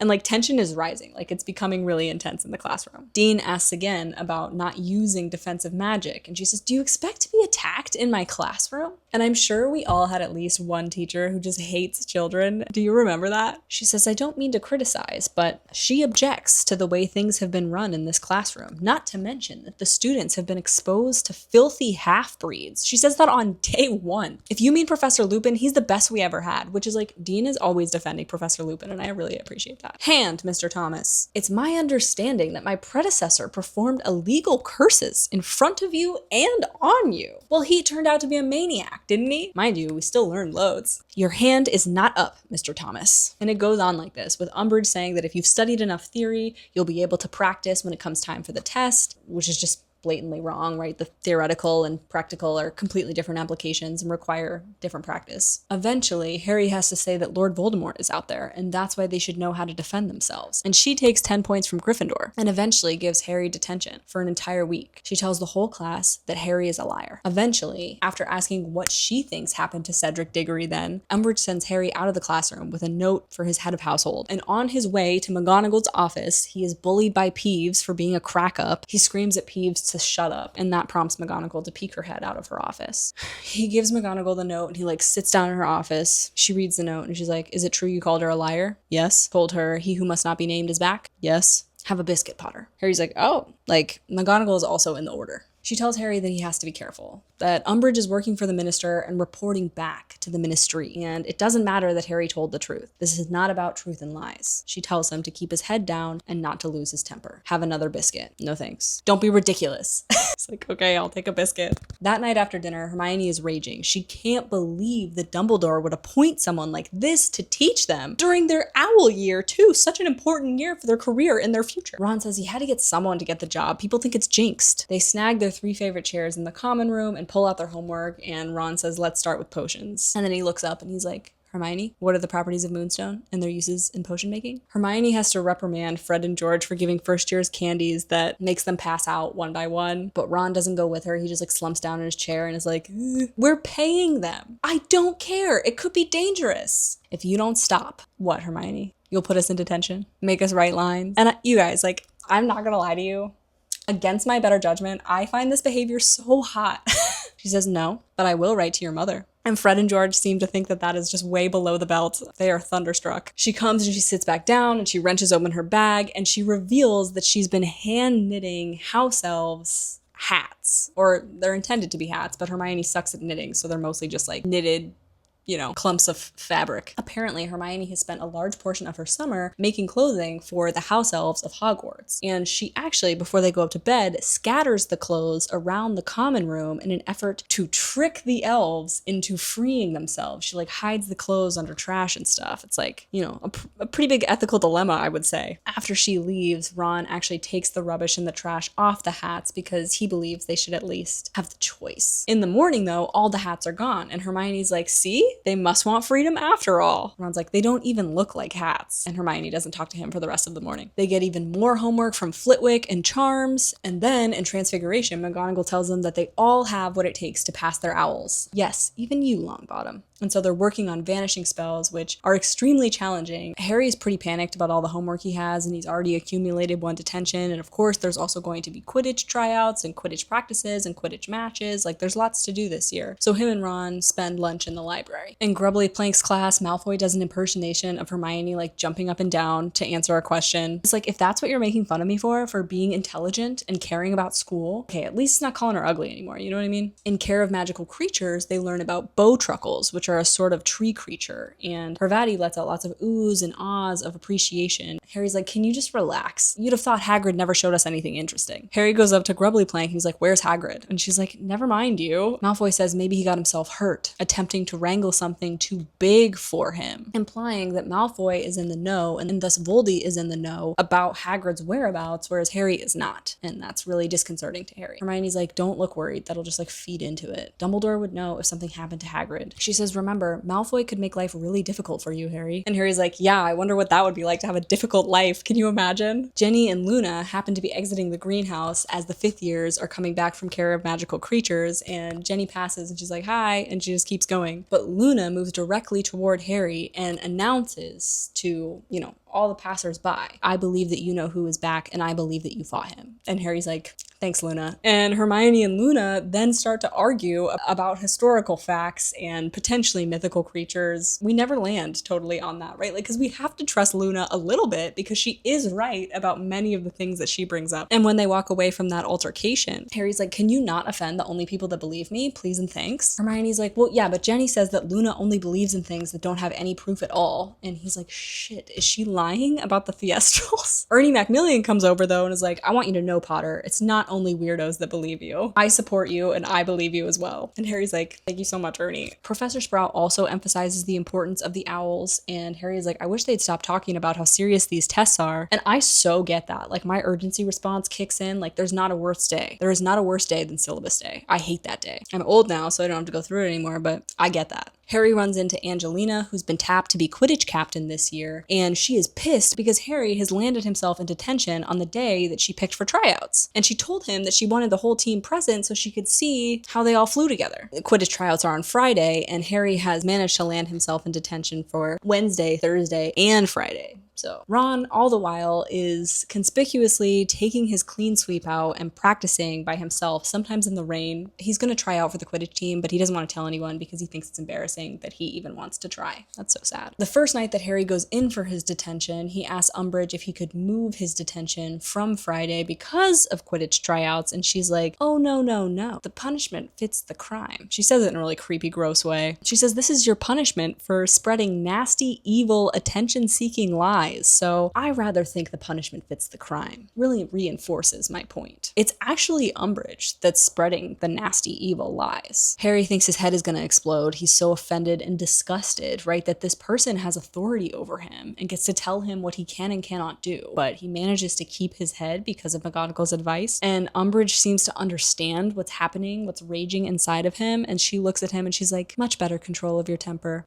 Disgusting. Gross. She sits him down at a table and she makes him use her quill to write lines. He must write, "I must not tell lies," over and over and over again. But each time he writes it with his quill, the words are carved into the back of his hand. And it is extremely painful. Though it's extremely painful, Harry refuses to break, so he etches that into his skin from 5 p.m. that night until past midnight. It's pretty graphic and really bleak, and she makes him present his hand, which has healed over, even though he's had to mutilate himself over and over again for the last 7 hours. He says, guess the message didn't sink in. You'll have to come back tomorrow. Harry doesn't confide in his friends, who think he's only writing lines, and he's unable to address his steadily growing pile of homework because he's spending all of his time self-harming in Umbridge's office. Each night when he arrives at her office, he says nothing but good evening and good night when he leaves, and Harry assumes that one day his hand won't heal and then he'll be allowed to stop. But he refuses to show any vulnerability. He won't give her the satisfaction of acknowledging that she's hurting him. On the 3rd night, the words don't fade from his hand and blood oozes from the cut, and Umbridge examines him and says, "Okay, well that ought to remind you. You may leave for tonight." And he's like, "Do I still have to come back tomorrow? Because tomorrow's Friday." And she's like, "Oh yeah,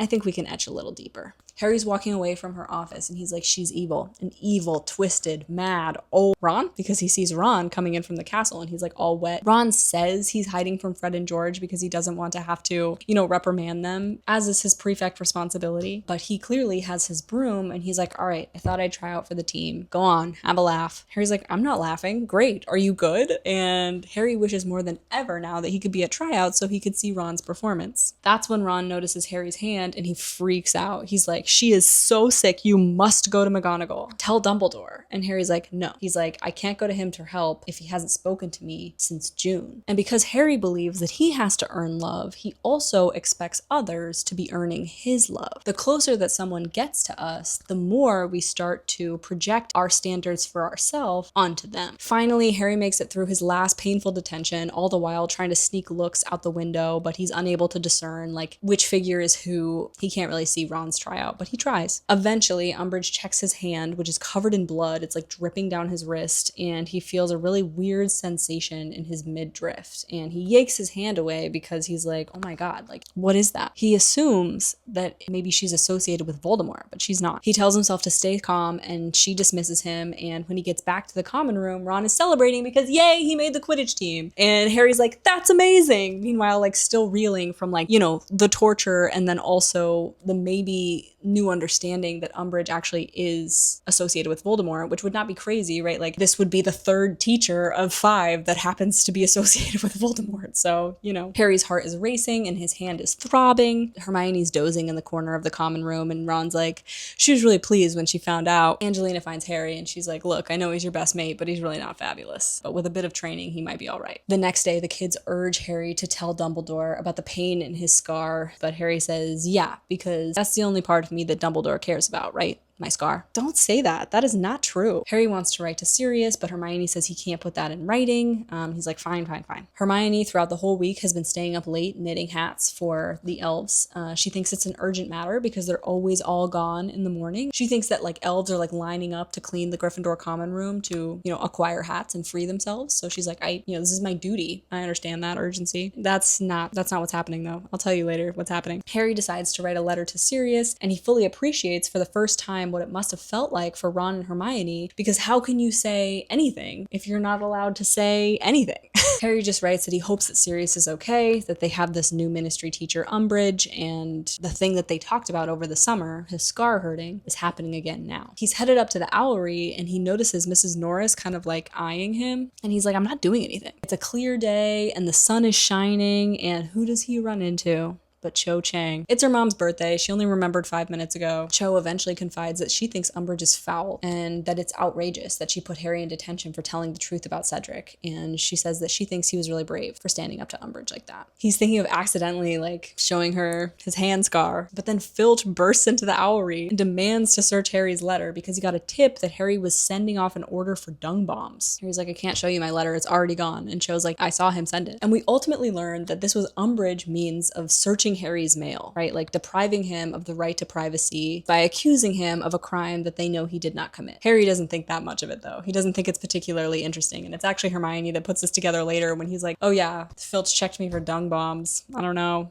And she's like, what? But that's just what's happening right now. It's Umbridge trying to search Harry's mail without proper cause. Eventually, Cho leaves, and Harry's like, holy crap, I just managed an entire conversation with Cho freaking Chang without embarrassing myself. And she'd called him brave, so she must not hate him for being alive. Breakfast, Ron asks Harry to go down to the Quidditch pitch so that they can practice a little bit before their legitimate Quidditch practice with the team. Hermione gets her copy of the Daily Prophet, which she buys to stay informed about what the enemy is saying. And she's like, oh no, Sirius! Because apparently the Ministry has been tipped off that Sirius Black is definitely in London, because Lucius Malfoy was able to tip off the Ministry that Sirius Black was in London because he walked Harry to the Hogwarts Express. In that same copy of the Prophet, Harry finds a blurb about Sturgis Podmore, the guy who didn't show up for guard duty, and turns out that he has been arrested by the Ministry for trespassing and attempted robbery. They found him trying to force his way through a top security door at 1 a.m. in the Ministry. Podmore refused to speak in his own defense and will now be spending 6 months in Azkaban. The kids speculate that maybe he was on a mission from the Order. Ron suggests that Podmore has been framed by the Ministry, and Harry thinks that's pretty far-fetched, but Hermione says, you know what? I wouldn't be at all surprised if that were true. As it's Saturday morning, Hermione recommends that they start on their herbology homework, and then move on to McGonagall's transfiguration essay, but it's such a beautiful day after a really rainy and long week, and so the boys resolve themselves to do their homework tonight and tomorrow. No big. And Hermione warns them that they're going to fail their owls. Do you think she meant it when she said we couldn't copy her? Harry also, throughout the course of the last week, has been seeing the flying horses, the Thestrals, like flying over the Forbidden Forest, and he just does not think that that bodes well. He's really worried about it. They are really there, though. Harry's not crazy. You don't have to worry about it. Harry thinks Ron is pretty good when they're practicing together, but once practice has started and Fred and George have shown up and kind of teased Ron about being a prefect, Angelina's like, hey, when we go out there, there's some folks that want to watch practice, and just don't let them bother us. I want us to ignore them. In the stands are Malfoy and Pansy Parkinson, and they shout insults the entire time. They make fun of Angelina Johnson's hair. She is canonically a person of color, so that's what they're doing. They're making fun of her hair. Malfoy makes fun of Harry's history of injury, I guess, and they make fun of Ron's broom. Ron is very distracted by the negative attention and accidentally gives Katie a bloody nose, which Fred and George say they can fix, but they accidentally give her the wrong end of the candy, and so it actually makes her nose bleed even more profusely. Ron makes a bunch of other mistakes that Harry knows he wouldn't make if it weren't for his nerves. Ron gets scolded for drifting around the pitch and watching them play, and when they finally get back to the castle, Hermione asks how practice went, and Ron says lousy, and she's like, well, it was only your first one. And he's like, who said it was me that made it lousy? The boys spend all of Sunday doing homework in the common room, working really late into the evening, and then eventually begging Hermione to help. At one point in time, Harry glances up and he thinks he sees Sirius's head in the fire of the common room, but he thinks, no, it's just because I'm thinking about Sirius, and he like goes back to his work. Eventually, Percy's owl, Hermes, shows up at the window, and they let him in, and they're like, oh my god, let's read this letter from Percy. None of the Weasley family has heard from Percy since he abandoned them. Percy has written a very long letter to congratulate Ron on his position of prefect, and says that he's proud that he's following in Percy's very own footsteps. He recommends that Ron sever ties with Harry Potter immediately, and suggests that the reason he hasn't severed ties yet is because Ron is worried that Harry's gonna hurt him if he does. He says that being friends with Harry could really interfere with his prospects at the Ministry, his future career aspirations. He suggests that Ron gets close to Umbridge, says he hates to criticize their parents, but he can't be under their roof while they're mixed up with dangerous Dumbledore. He says that in due time, they'll understand that they were mistaken, and he will be fully willing to accept their apology. Ron is like, what an asshole. And Harry's heart is beating really fast because he's like, is Ron going to be influenced by this letter from his brother? It's a whole other thing to have it spelled out in paper by someone who he once considered family. Ron tears up the letter, and Hermione seems to feel compassion for these boys. She's like, pass over your homework, and she corrects all their errors, and she helps them, and promise never to leave your homework this late again. Thanks a million, Hermione. Ron's like, Hermione, if I'm ever rude to you again, then I'll know you're back to normal. Turns out Harry wasn't imagining it though, because soon Sirius's head really is in the fire, and the kids all run to greet him. He tells them he's been popping in once every hour, trying to get them alone, and he doesn't think anyone saw him except perhaps a first-year girl, and Hermione's like, oh my god, like the stakes are really high. He's the most, it's really risky what he's doing. Sirius tells Harry that he doesn't think he needs to worry about his scar hurting. He says, I know it's not fun to endure, but probably it's nothing to worry about. They suspect that Harry's scar aches when Voldemort is feeling a really powerful emotion, and maybe he was just really angry at the same time that Umbridge got close to him. Sirius says he knows Umbridge by reputation, and he'd be really surprised if she was a Death Eater. He says the world isn't split into good people and Death Eaters, and that duality lesson is hammered home once more, particularly by the author herself, I guess. In her seat at the Ministry, Umbridge actually drafted legislation that was anti-werewolf and made it impossible for Lupin to work these last 2 years. Sirius suspects she's scared of werewolves. Other things she's reputable for, she voted to have mer people rounded up and tagged. Like, what the heck? Sirius makes a dig at Kreacher, and Hermione says, Sirius, I'm sure if you made an effort with Kreacher, you're the only family he's got left, but he cuts her off to ask about Umbridge. Harry tells him that they're not allowed to use magic at all, and all they do is read a very unhelpful textbook, and Sirius illuminates for them that the Ministry thinks Dumbledore will stop at nothing to acquire power, including training his students, turning them into an army. Sirius is surprised they haven't arrested Dumbledore yet on some trumped up charge. On some phony charge. Ron's like, that is so dumb. Dumbledore making a private army? That's more ridiculous than the stuff Luna comes out with. Sirius tells them that Hagrid was on a mission with Madame Maxime, but she has returned to her station. Sirius says he doesn't know where Hagrid is, none of the Order do, but there's nothing to indicate that Hagrid isn't okay. He tells the kids that they have to stop asking about Hagrid's absence because they're drawing suspicion to it. When's the next Hogsmeade weekend? It's just been me and Kreacher here, and I'd love to pop by. No, Sirius, you could not come to Hogsmeade. Didn't you see the Prophet? They've really recognized you this time. It's not just speculation. Malfoy said something. And Ron's like, Malfoy said something? Sirius says, I just thought you'd like to see me. And Harry's like, I do want to see you, but I don't want you to get caught and get stuck back in Azkaban. And Sirius, taking it quite personally, almost in the way that Harry took his own summer isolation, says, you know, you're less like your dad than I thought. The risk would have made it worthwhile for him. And then he disappears, and he doesn't talk to the kids for kind of a long time. At breakfast the next morning, the post arrives, and it elicits a gasp from Hermione because the Ministry of Magic has made an unprecedented decision, appointing Dolores Umbridge High Inquisitioner of Hogwarts with intention to reform the school. Percy is quoted in the Prophet saying that the minister is doing what he can to quell the anxious concern of parents. We know the reason that parents are anxious is because of everything that the minister and the Prophet has been peddling all summer. The Ministry has had a hand manipulating the media to suit a specific narrative, portraying the non-dangerous people as the problem. Familiar? Lucius Malfoy is quoted saying he'll feel much better knowing that Dumbledore is being subjected to fair and objective evaluation, and you decide if what Umbridge is doing is fair and objective. You decide. Umbridge, as High Inquisitioner, will be observing each professor's classroom to judge whether or not they're being conducted accordingly. And whether or not a teacher is acting accordingly sure does seem to be determined by her and what she considers prudent. Obviously, none of us really value her taste, so this is pretty bad news. This person who takes to abusing children late at night in her office and refuses to hear truth or even dissenting opinion has now been handed unprecedented power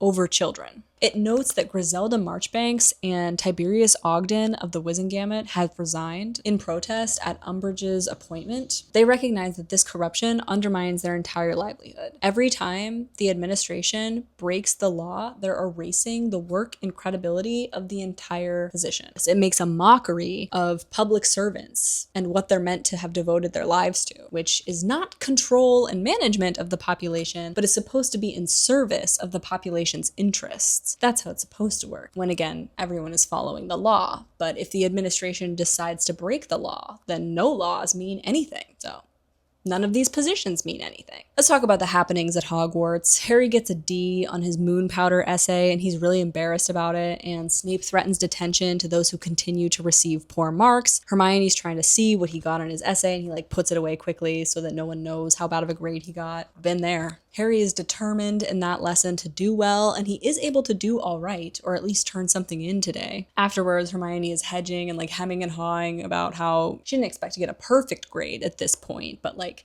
probably if this is the owl standard. Anyway, Ron's like, if you want to know what we got, just ask. And that leads to Fred and George explaining that there are 3 passing grades for the owls that they'll take at the end of the year. O for outstanding, E for exceeds expectations, and A for acceptable. Ron received a poor on his moon powder essay, and we can surmise that Hermione passed. Umbridge is observing Trelawney's divination class this Monday, and Trelawney seems really flustered by this. She's already explained that she doesn't think something as crude as standardized testing could gauge legitimate prophetic talent, so her voice shakes slightly when she tells them that they'll be continuing their work with prophetic dreams. Ron is like, I went last time, it's your time. And Harry's like, okay, I dreamt of drowning Snape in a cauldron. Okay, so we add your age to the date you had the dream, and then the number of letters of the subject. Would you say the subject is Snape, drowning, or cauldron? Trelawney tells Umbridge that she's been in her post at Hogwarts for almost 16 years, that Dumbledore appointed her, and that yes, she is the great-great-granddaughter of the seer Cassandra. Umbridge says, correct me if I'm wrong, but you're the first in your family to possess the sight since your grandmother? These things tend to skip 3 generations. And I guess they do, because like Trelawney really can see the future, and that will be proven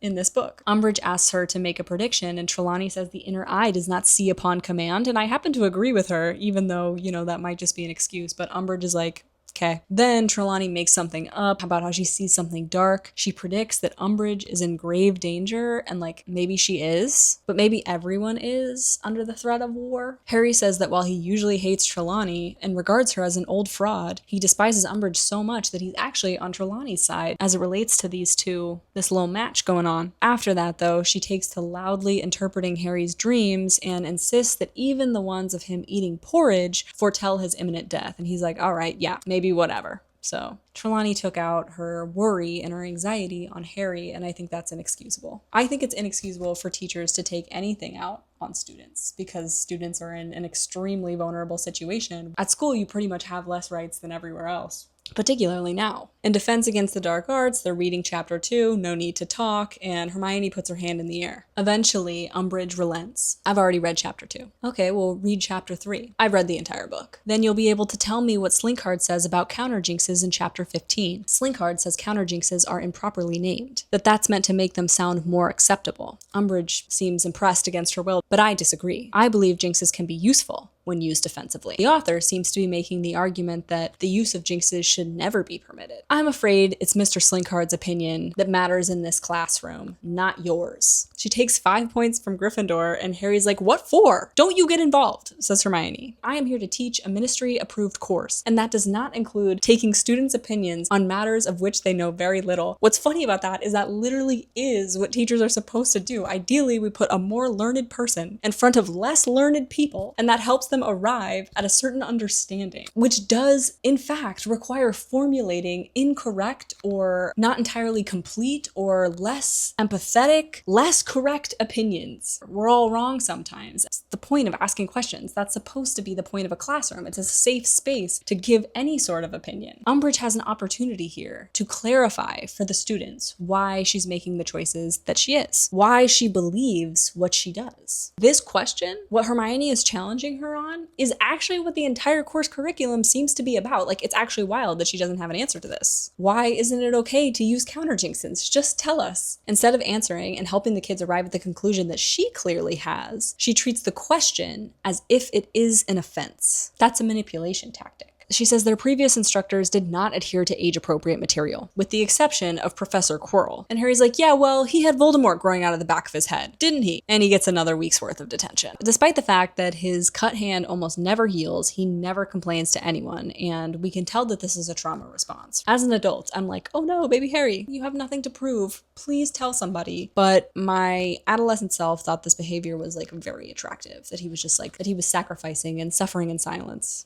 So Harry's Quidditch captain, Angelina, ends up screaming at him in front of the whole school, and it's so loud that McGonagall comes over and docks points from Gryffindor. And Harry's like, this is so embarrassing. And then when Angelina tells McGonagall why she's screaming at Harry, McGonagall yells at Harry in front of everybody. She's like, I told you to control your temper with Umbridge. It's like a double. And she takes another 5 points from Gryffindor. Harry's like, I know, mate. She's bang out of order. Hermione says, I wish she hadn't taken points from you, but I think that she's correct. Harry is delighting in receiving an A, acceptable, on his Transfiguration essay. He can't put full effort into his homework because he simply does not have the time to do it because he is spending, I guess, like 7 hours of his day every night in detention with Umbridge. When Umbridge walks into McGonagall's classroom to observe, McGonagall acts as if nothing has happened until Umbridge interrupts to ask if she received word about doing the evaluation today. McGonagall says, obviously, I received it. Otherwise, I would have asked why you were in my classroom. McGonagall goes back to teaching, and Umbridge interrupts again. I wonder how you intend to get any sense of my teaching technique if you keep interrupting. You see, I do not generally allow people to talk when I am talking. Harry's like, how can she be giving me shit for having a temper with Umbridge when this is how she is? We learn that McGonagall has been teaching at Hogwarts for 39 years. And when class is over, Umbridge tells McGonagall she'll receive her feedback in 10 days, and Umbridge is like, I can hardly wait. LOL. Umbridge evaluates Grubbly Plank, and Harry overhears her ask if she can tell her anything about Hagrid's whereabouts, his extended absence, because apparently the headmaster hasn't told Umbridge anything, and Grubbly Plank says, "Fraid not." And when probed about what she thinks of Dumbledore, Grubbly Plank says, "I think Dumbledore is excellent, and I'm very happy with the way that things are run here. Very happy indeed." Harry gets another detention. Umbridge inquires about the injuries sustained in care of magical creatures, and Malfoy's like, "Yep, I got hurt in third year.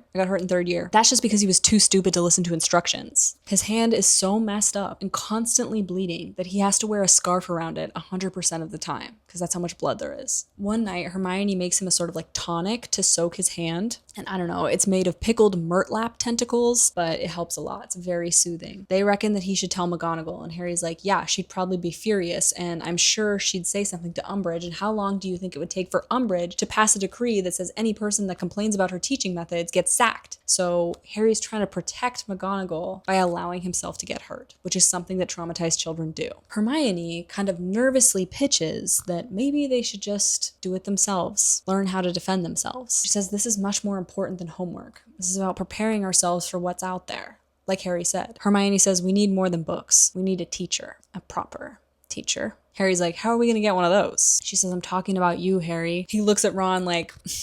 But Ron's like, that's actually an idea. Harry's laughing. He's like, I'm not a teacher. You're the best in our year. You've beat me on the only test we've ever both taken from a teacher that actually knew what they were talking about. But never mind that. Look at what you've actually done. Harry dismisses every single example that they bring up. That was luck. But if Fawkes hadn't turned up, you know that was a fluke. If the Time Turner hadn't shown up, listen to me, because he cannot stand that they are smirking. I know it sounds good when you say it like that. But the entire time, it was all luck. I did not know what I was doing. I just did whatever I could think of at the time. And I nearly always had help. Don't sit there grinning like you know better than I do. I was there, wasn't I? Because they're laughing at what looks like a display of modesty or humility. Because they know that when they line up all of Harry's successes, he looks outstanding. Because help came at the right time, or I guessed right. Stop laughing. You don't know what it's like. You've never had to face him. You think it's like memorizing a bunch of spells and throwing at him like it is at class? The whole time, you know there's nothing between you and death except your own brains or guts or whatever. And you two sit here acting like I'm a clever little boy for having survived, like Diggory was stupid, like he messed up. It could have easily been me, and it would have been if he hadn't needed me. Ron is aghast. He's like, we were not saying that, mate. We weren't having a go at Diggory. But Harry's like, if you're saying that I'm amazing for having survived, you must be saying that Cedric's not, but that's not the truth.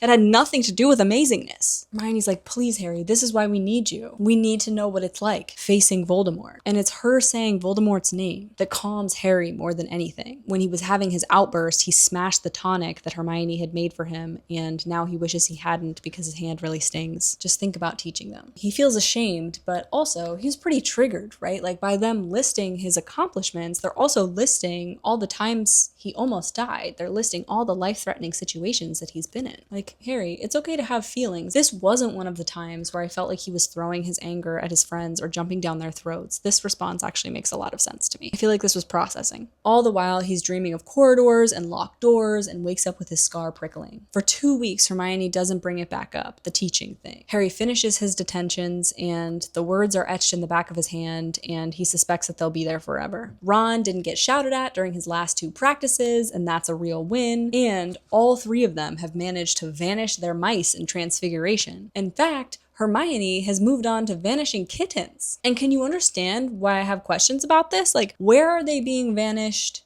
too? Do they cease to exist or do they die? Like, surely we understand that kittens have souls. Eventually, Hermione brings it back up and she's like, I was wondering, Harry, if you'd thought any more about Defense Against the Dark Arts. Of course I have. Can't forget it with that hag teaching us. But Harry admits to us that he's found himself subconsciously planning lessons. How would he teach the things that he knows how to do? Ron has always insisted that this is Hermione's idea, but when it becomes clear that Harry might be kind of amenable to it, he seems keener on it when it's clear that Harry's not just going to start shouting. Harry's like, I want to clarify one more time that most of my success was luck. And she's like, yes, Harry, we can hear that. But we also know you're the only person we've seen throw off an Imperious curse.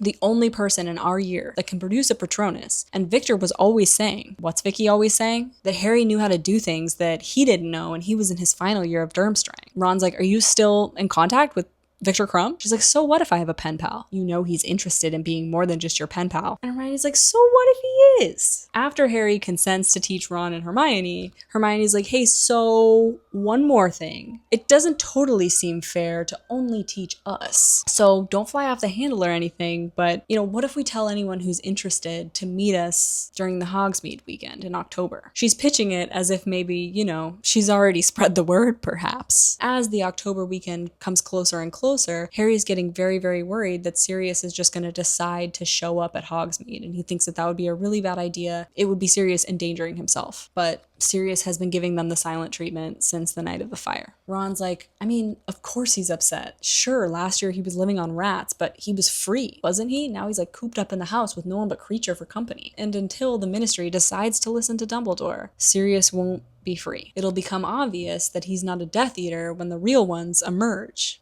For one thing, he hasn't got the bark, has he? Harry's really worried that Sirius will just show up, but the kids say that regardless of how Sirius feels about an order, he's probably going to listen to Dumbledore. Harry feels pangs of guilt because Filch is checking the names of the kids that have permission slips that are able to go to Hogsmeade, and he's like, I wouldn't even be able to go if Sirius hadn't signed my slip. To Harry's surprise, once they get to Hogsmeade, Hermione marches them past the Three Broomsticks, their regular haunt, in favor of the dodgier establishment, Hogshead Pub. It's off the beaten path, if you will. They enter Hogshead, and there's an enormous portrait of a decapitated pig's head. It's like a really central decor. Whereas the Three Broomsticks typically feels, warm and clean. The Hogshead Pub is really dingy and dirty and dark. Hermione chose this location because she didn't think they'd be overheard. She's wrong, but that's why they're here, even though technically the kids aren't doing anything wrong, right? They're allowed to form a study group, which is literally what this is. She senses that Umbridge would discourage this behavior pretty immediately if she got wind of it. She triple-checked the rules to make sure this is allowed, and she even asked Flitwick if students were allowed in Hogshead Pub, and he said yes they are, and he strongly advised that they bring their own glasses. And Harry can see why, because the place is filthy and smells strongly of goats, and truly justice for Aberforth. What is it with the goats, JK? Why do you keep bringing that up? The barman doesn't exactly greet the children. He's tall and thin and seems vaguely familiar to Harry, but he can't place him. What?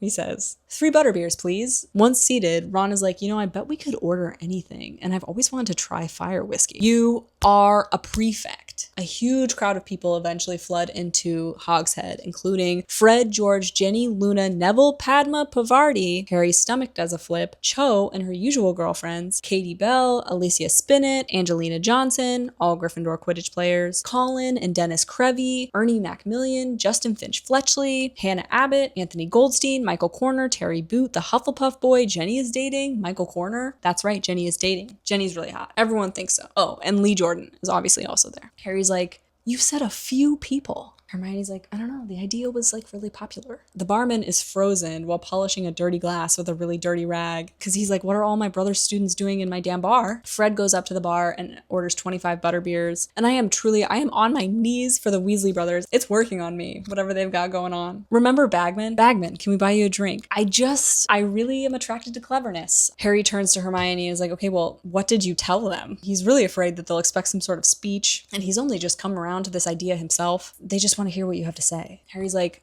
what do I have to say? Cho has brought a friend with a reddish-brown curly hair, and she gives Harry a look that indicates that she would rather not be here, and she's pretty suspicious of him. Everyone takes their seats, and the chatter dies out, and every eye is on Harry. Well, hi. Hermione eventually says she's here because she needs to learn how to defend herself against the dark arts, because Voldemort is back. Cho's friend actually shrieks and spills butterbeer on herself. There's this kid named Zacharias Smith that's giving Harry some grief. Hufflepuff. Dumbledore only believes this because you believe it. Where's the proof? Harry very quickly speaks up. He says, I know he's back because I saw him. And Dumbledore told you that last year. I'm not here to waste an afternoon trying to convince anyone of anything. So if you're here for a story, there's the door. I love a boundary king. The whole group seems to have held its breath while Harry spoke. Harry even thinks the barman is listening. He is. Zachariah insists on details, and Harry is fuming. He's like, of course this is why they're here. And he feels it's Hermione's fault. He's like, she should have anticipated this. Susan Bones, Madame Bones' niece, eventually interrupts the murmurs to ask if it's true that he can produce a full corporal Patronus. He's like, yeah, are you related to Madame Bones?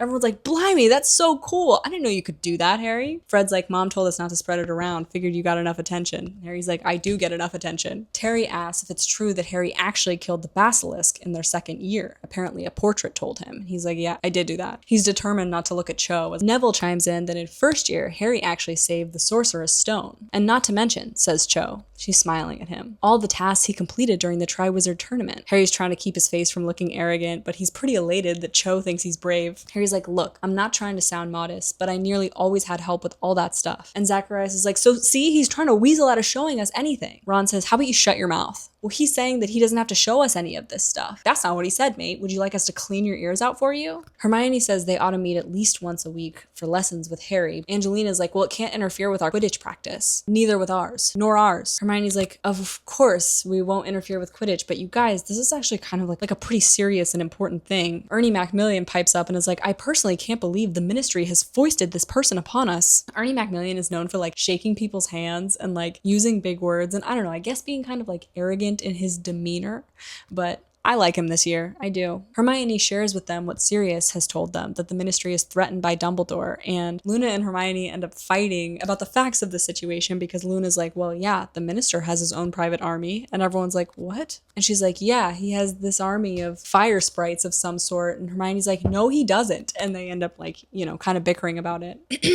Says Jenny, and it sounds so much like Umbridge that it breaks the tension, and it's really cool. They need a location. The library's not gonna do, and they think maybe an unused classroom. Everyone is tasked with really thinking about where they might be able to hold these meetings. Hermione very tentatively pitches that maybe they could all sign their names on this piece of paper, and by signing, they would be agreeing not to tell Umbridge or anyone else about this group. Several people are pretty put off by this idea, but all of them are peer pressured into signing and are given assurance that Hermione won't just leave this list lying around. Ernie Macmillan's like, well, we are prefects. Like, there's a lot of hemming and hawing, but eventually it gets done. The meeting ends, everyone files out, and Harry notes that Cho makes quite a business of fastening her bag, and she smiles at him on the way out the door. Well, I think that went quite well. It's brought to Ron's attention that Jenny brought Michael Corner, the guy that she's dating, and he's indignant because he's never dated anybody, and that's not what he says, but that's how it reads to me. Apparently, Michael and Jenny met at the Yule Ball, and they've been dating ever since, and Ron's like, I thought that Jenny fancied Harry. And he's like, she used to fancy Harry. That was ages ago. Not that she doesn't like you, Harry, but she's moved on. Oh, is that why she talks now? She never used to talk in front of me. Ron grumbles about it, and Hermione's like, this is exactly why she didn't tell you. She knew you'd react poorly. And speaking of dating, how about Cho, Harry? Harry's like,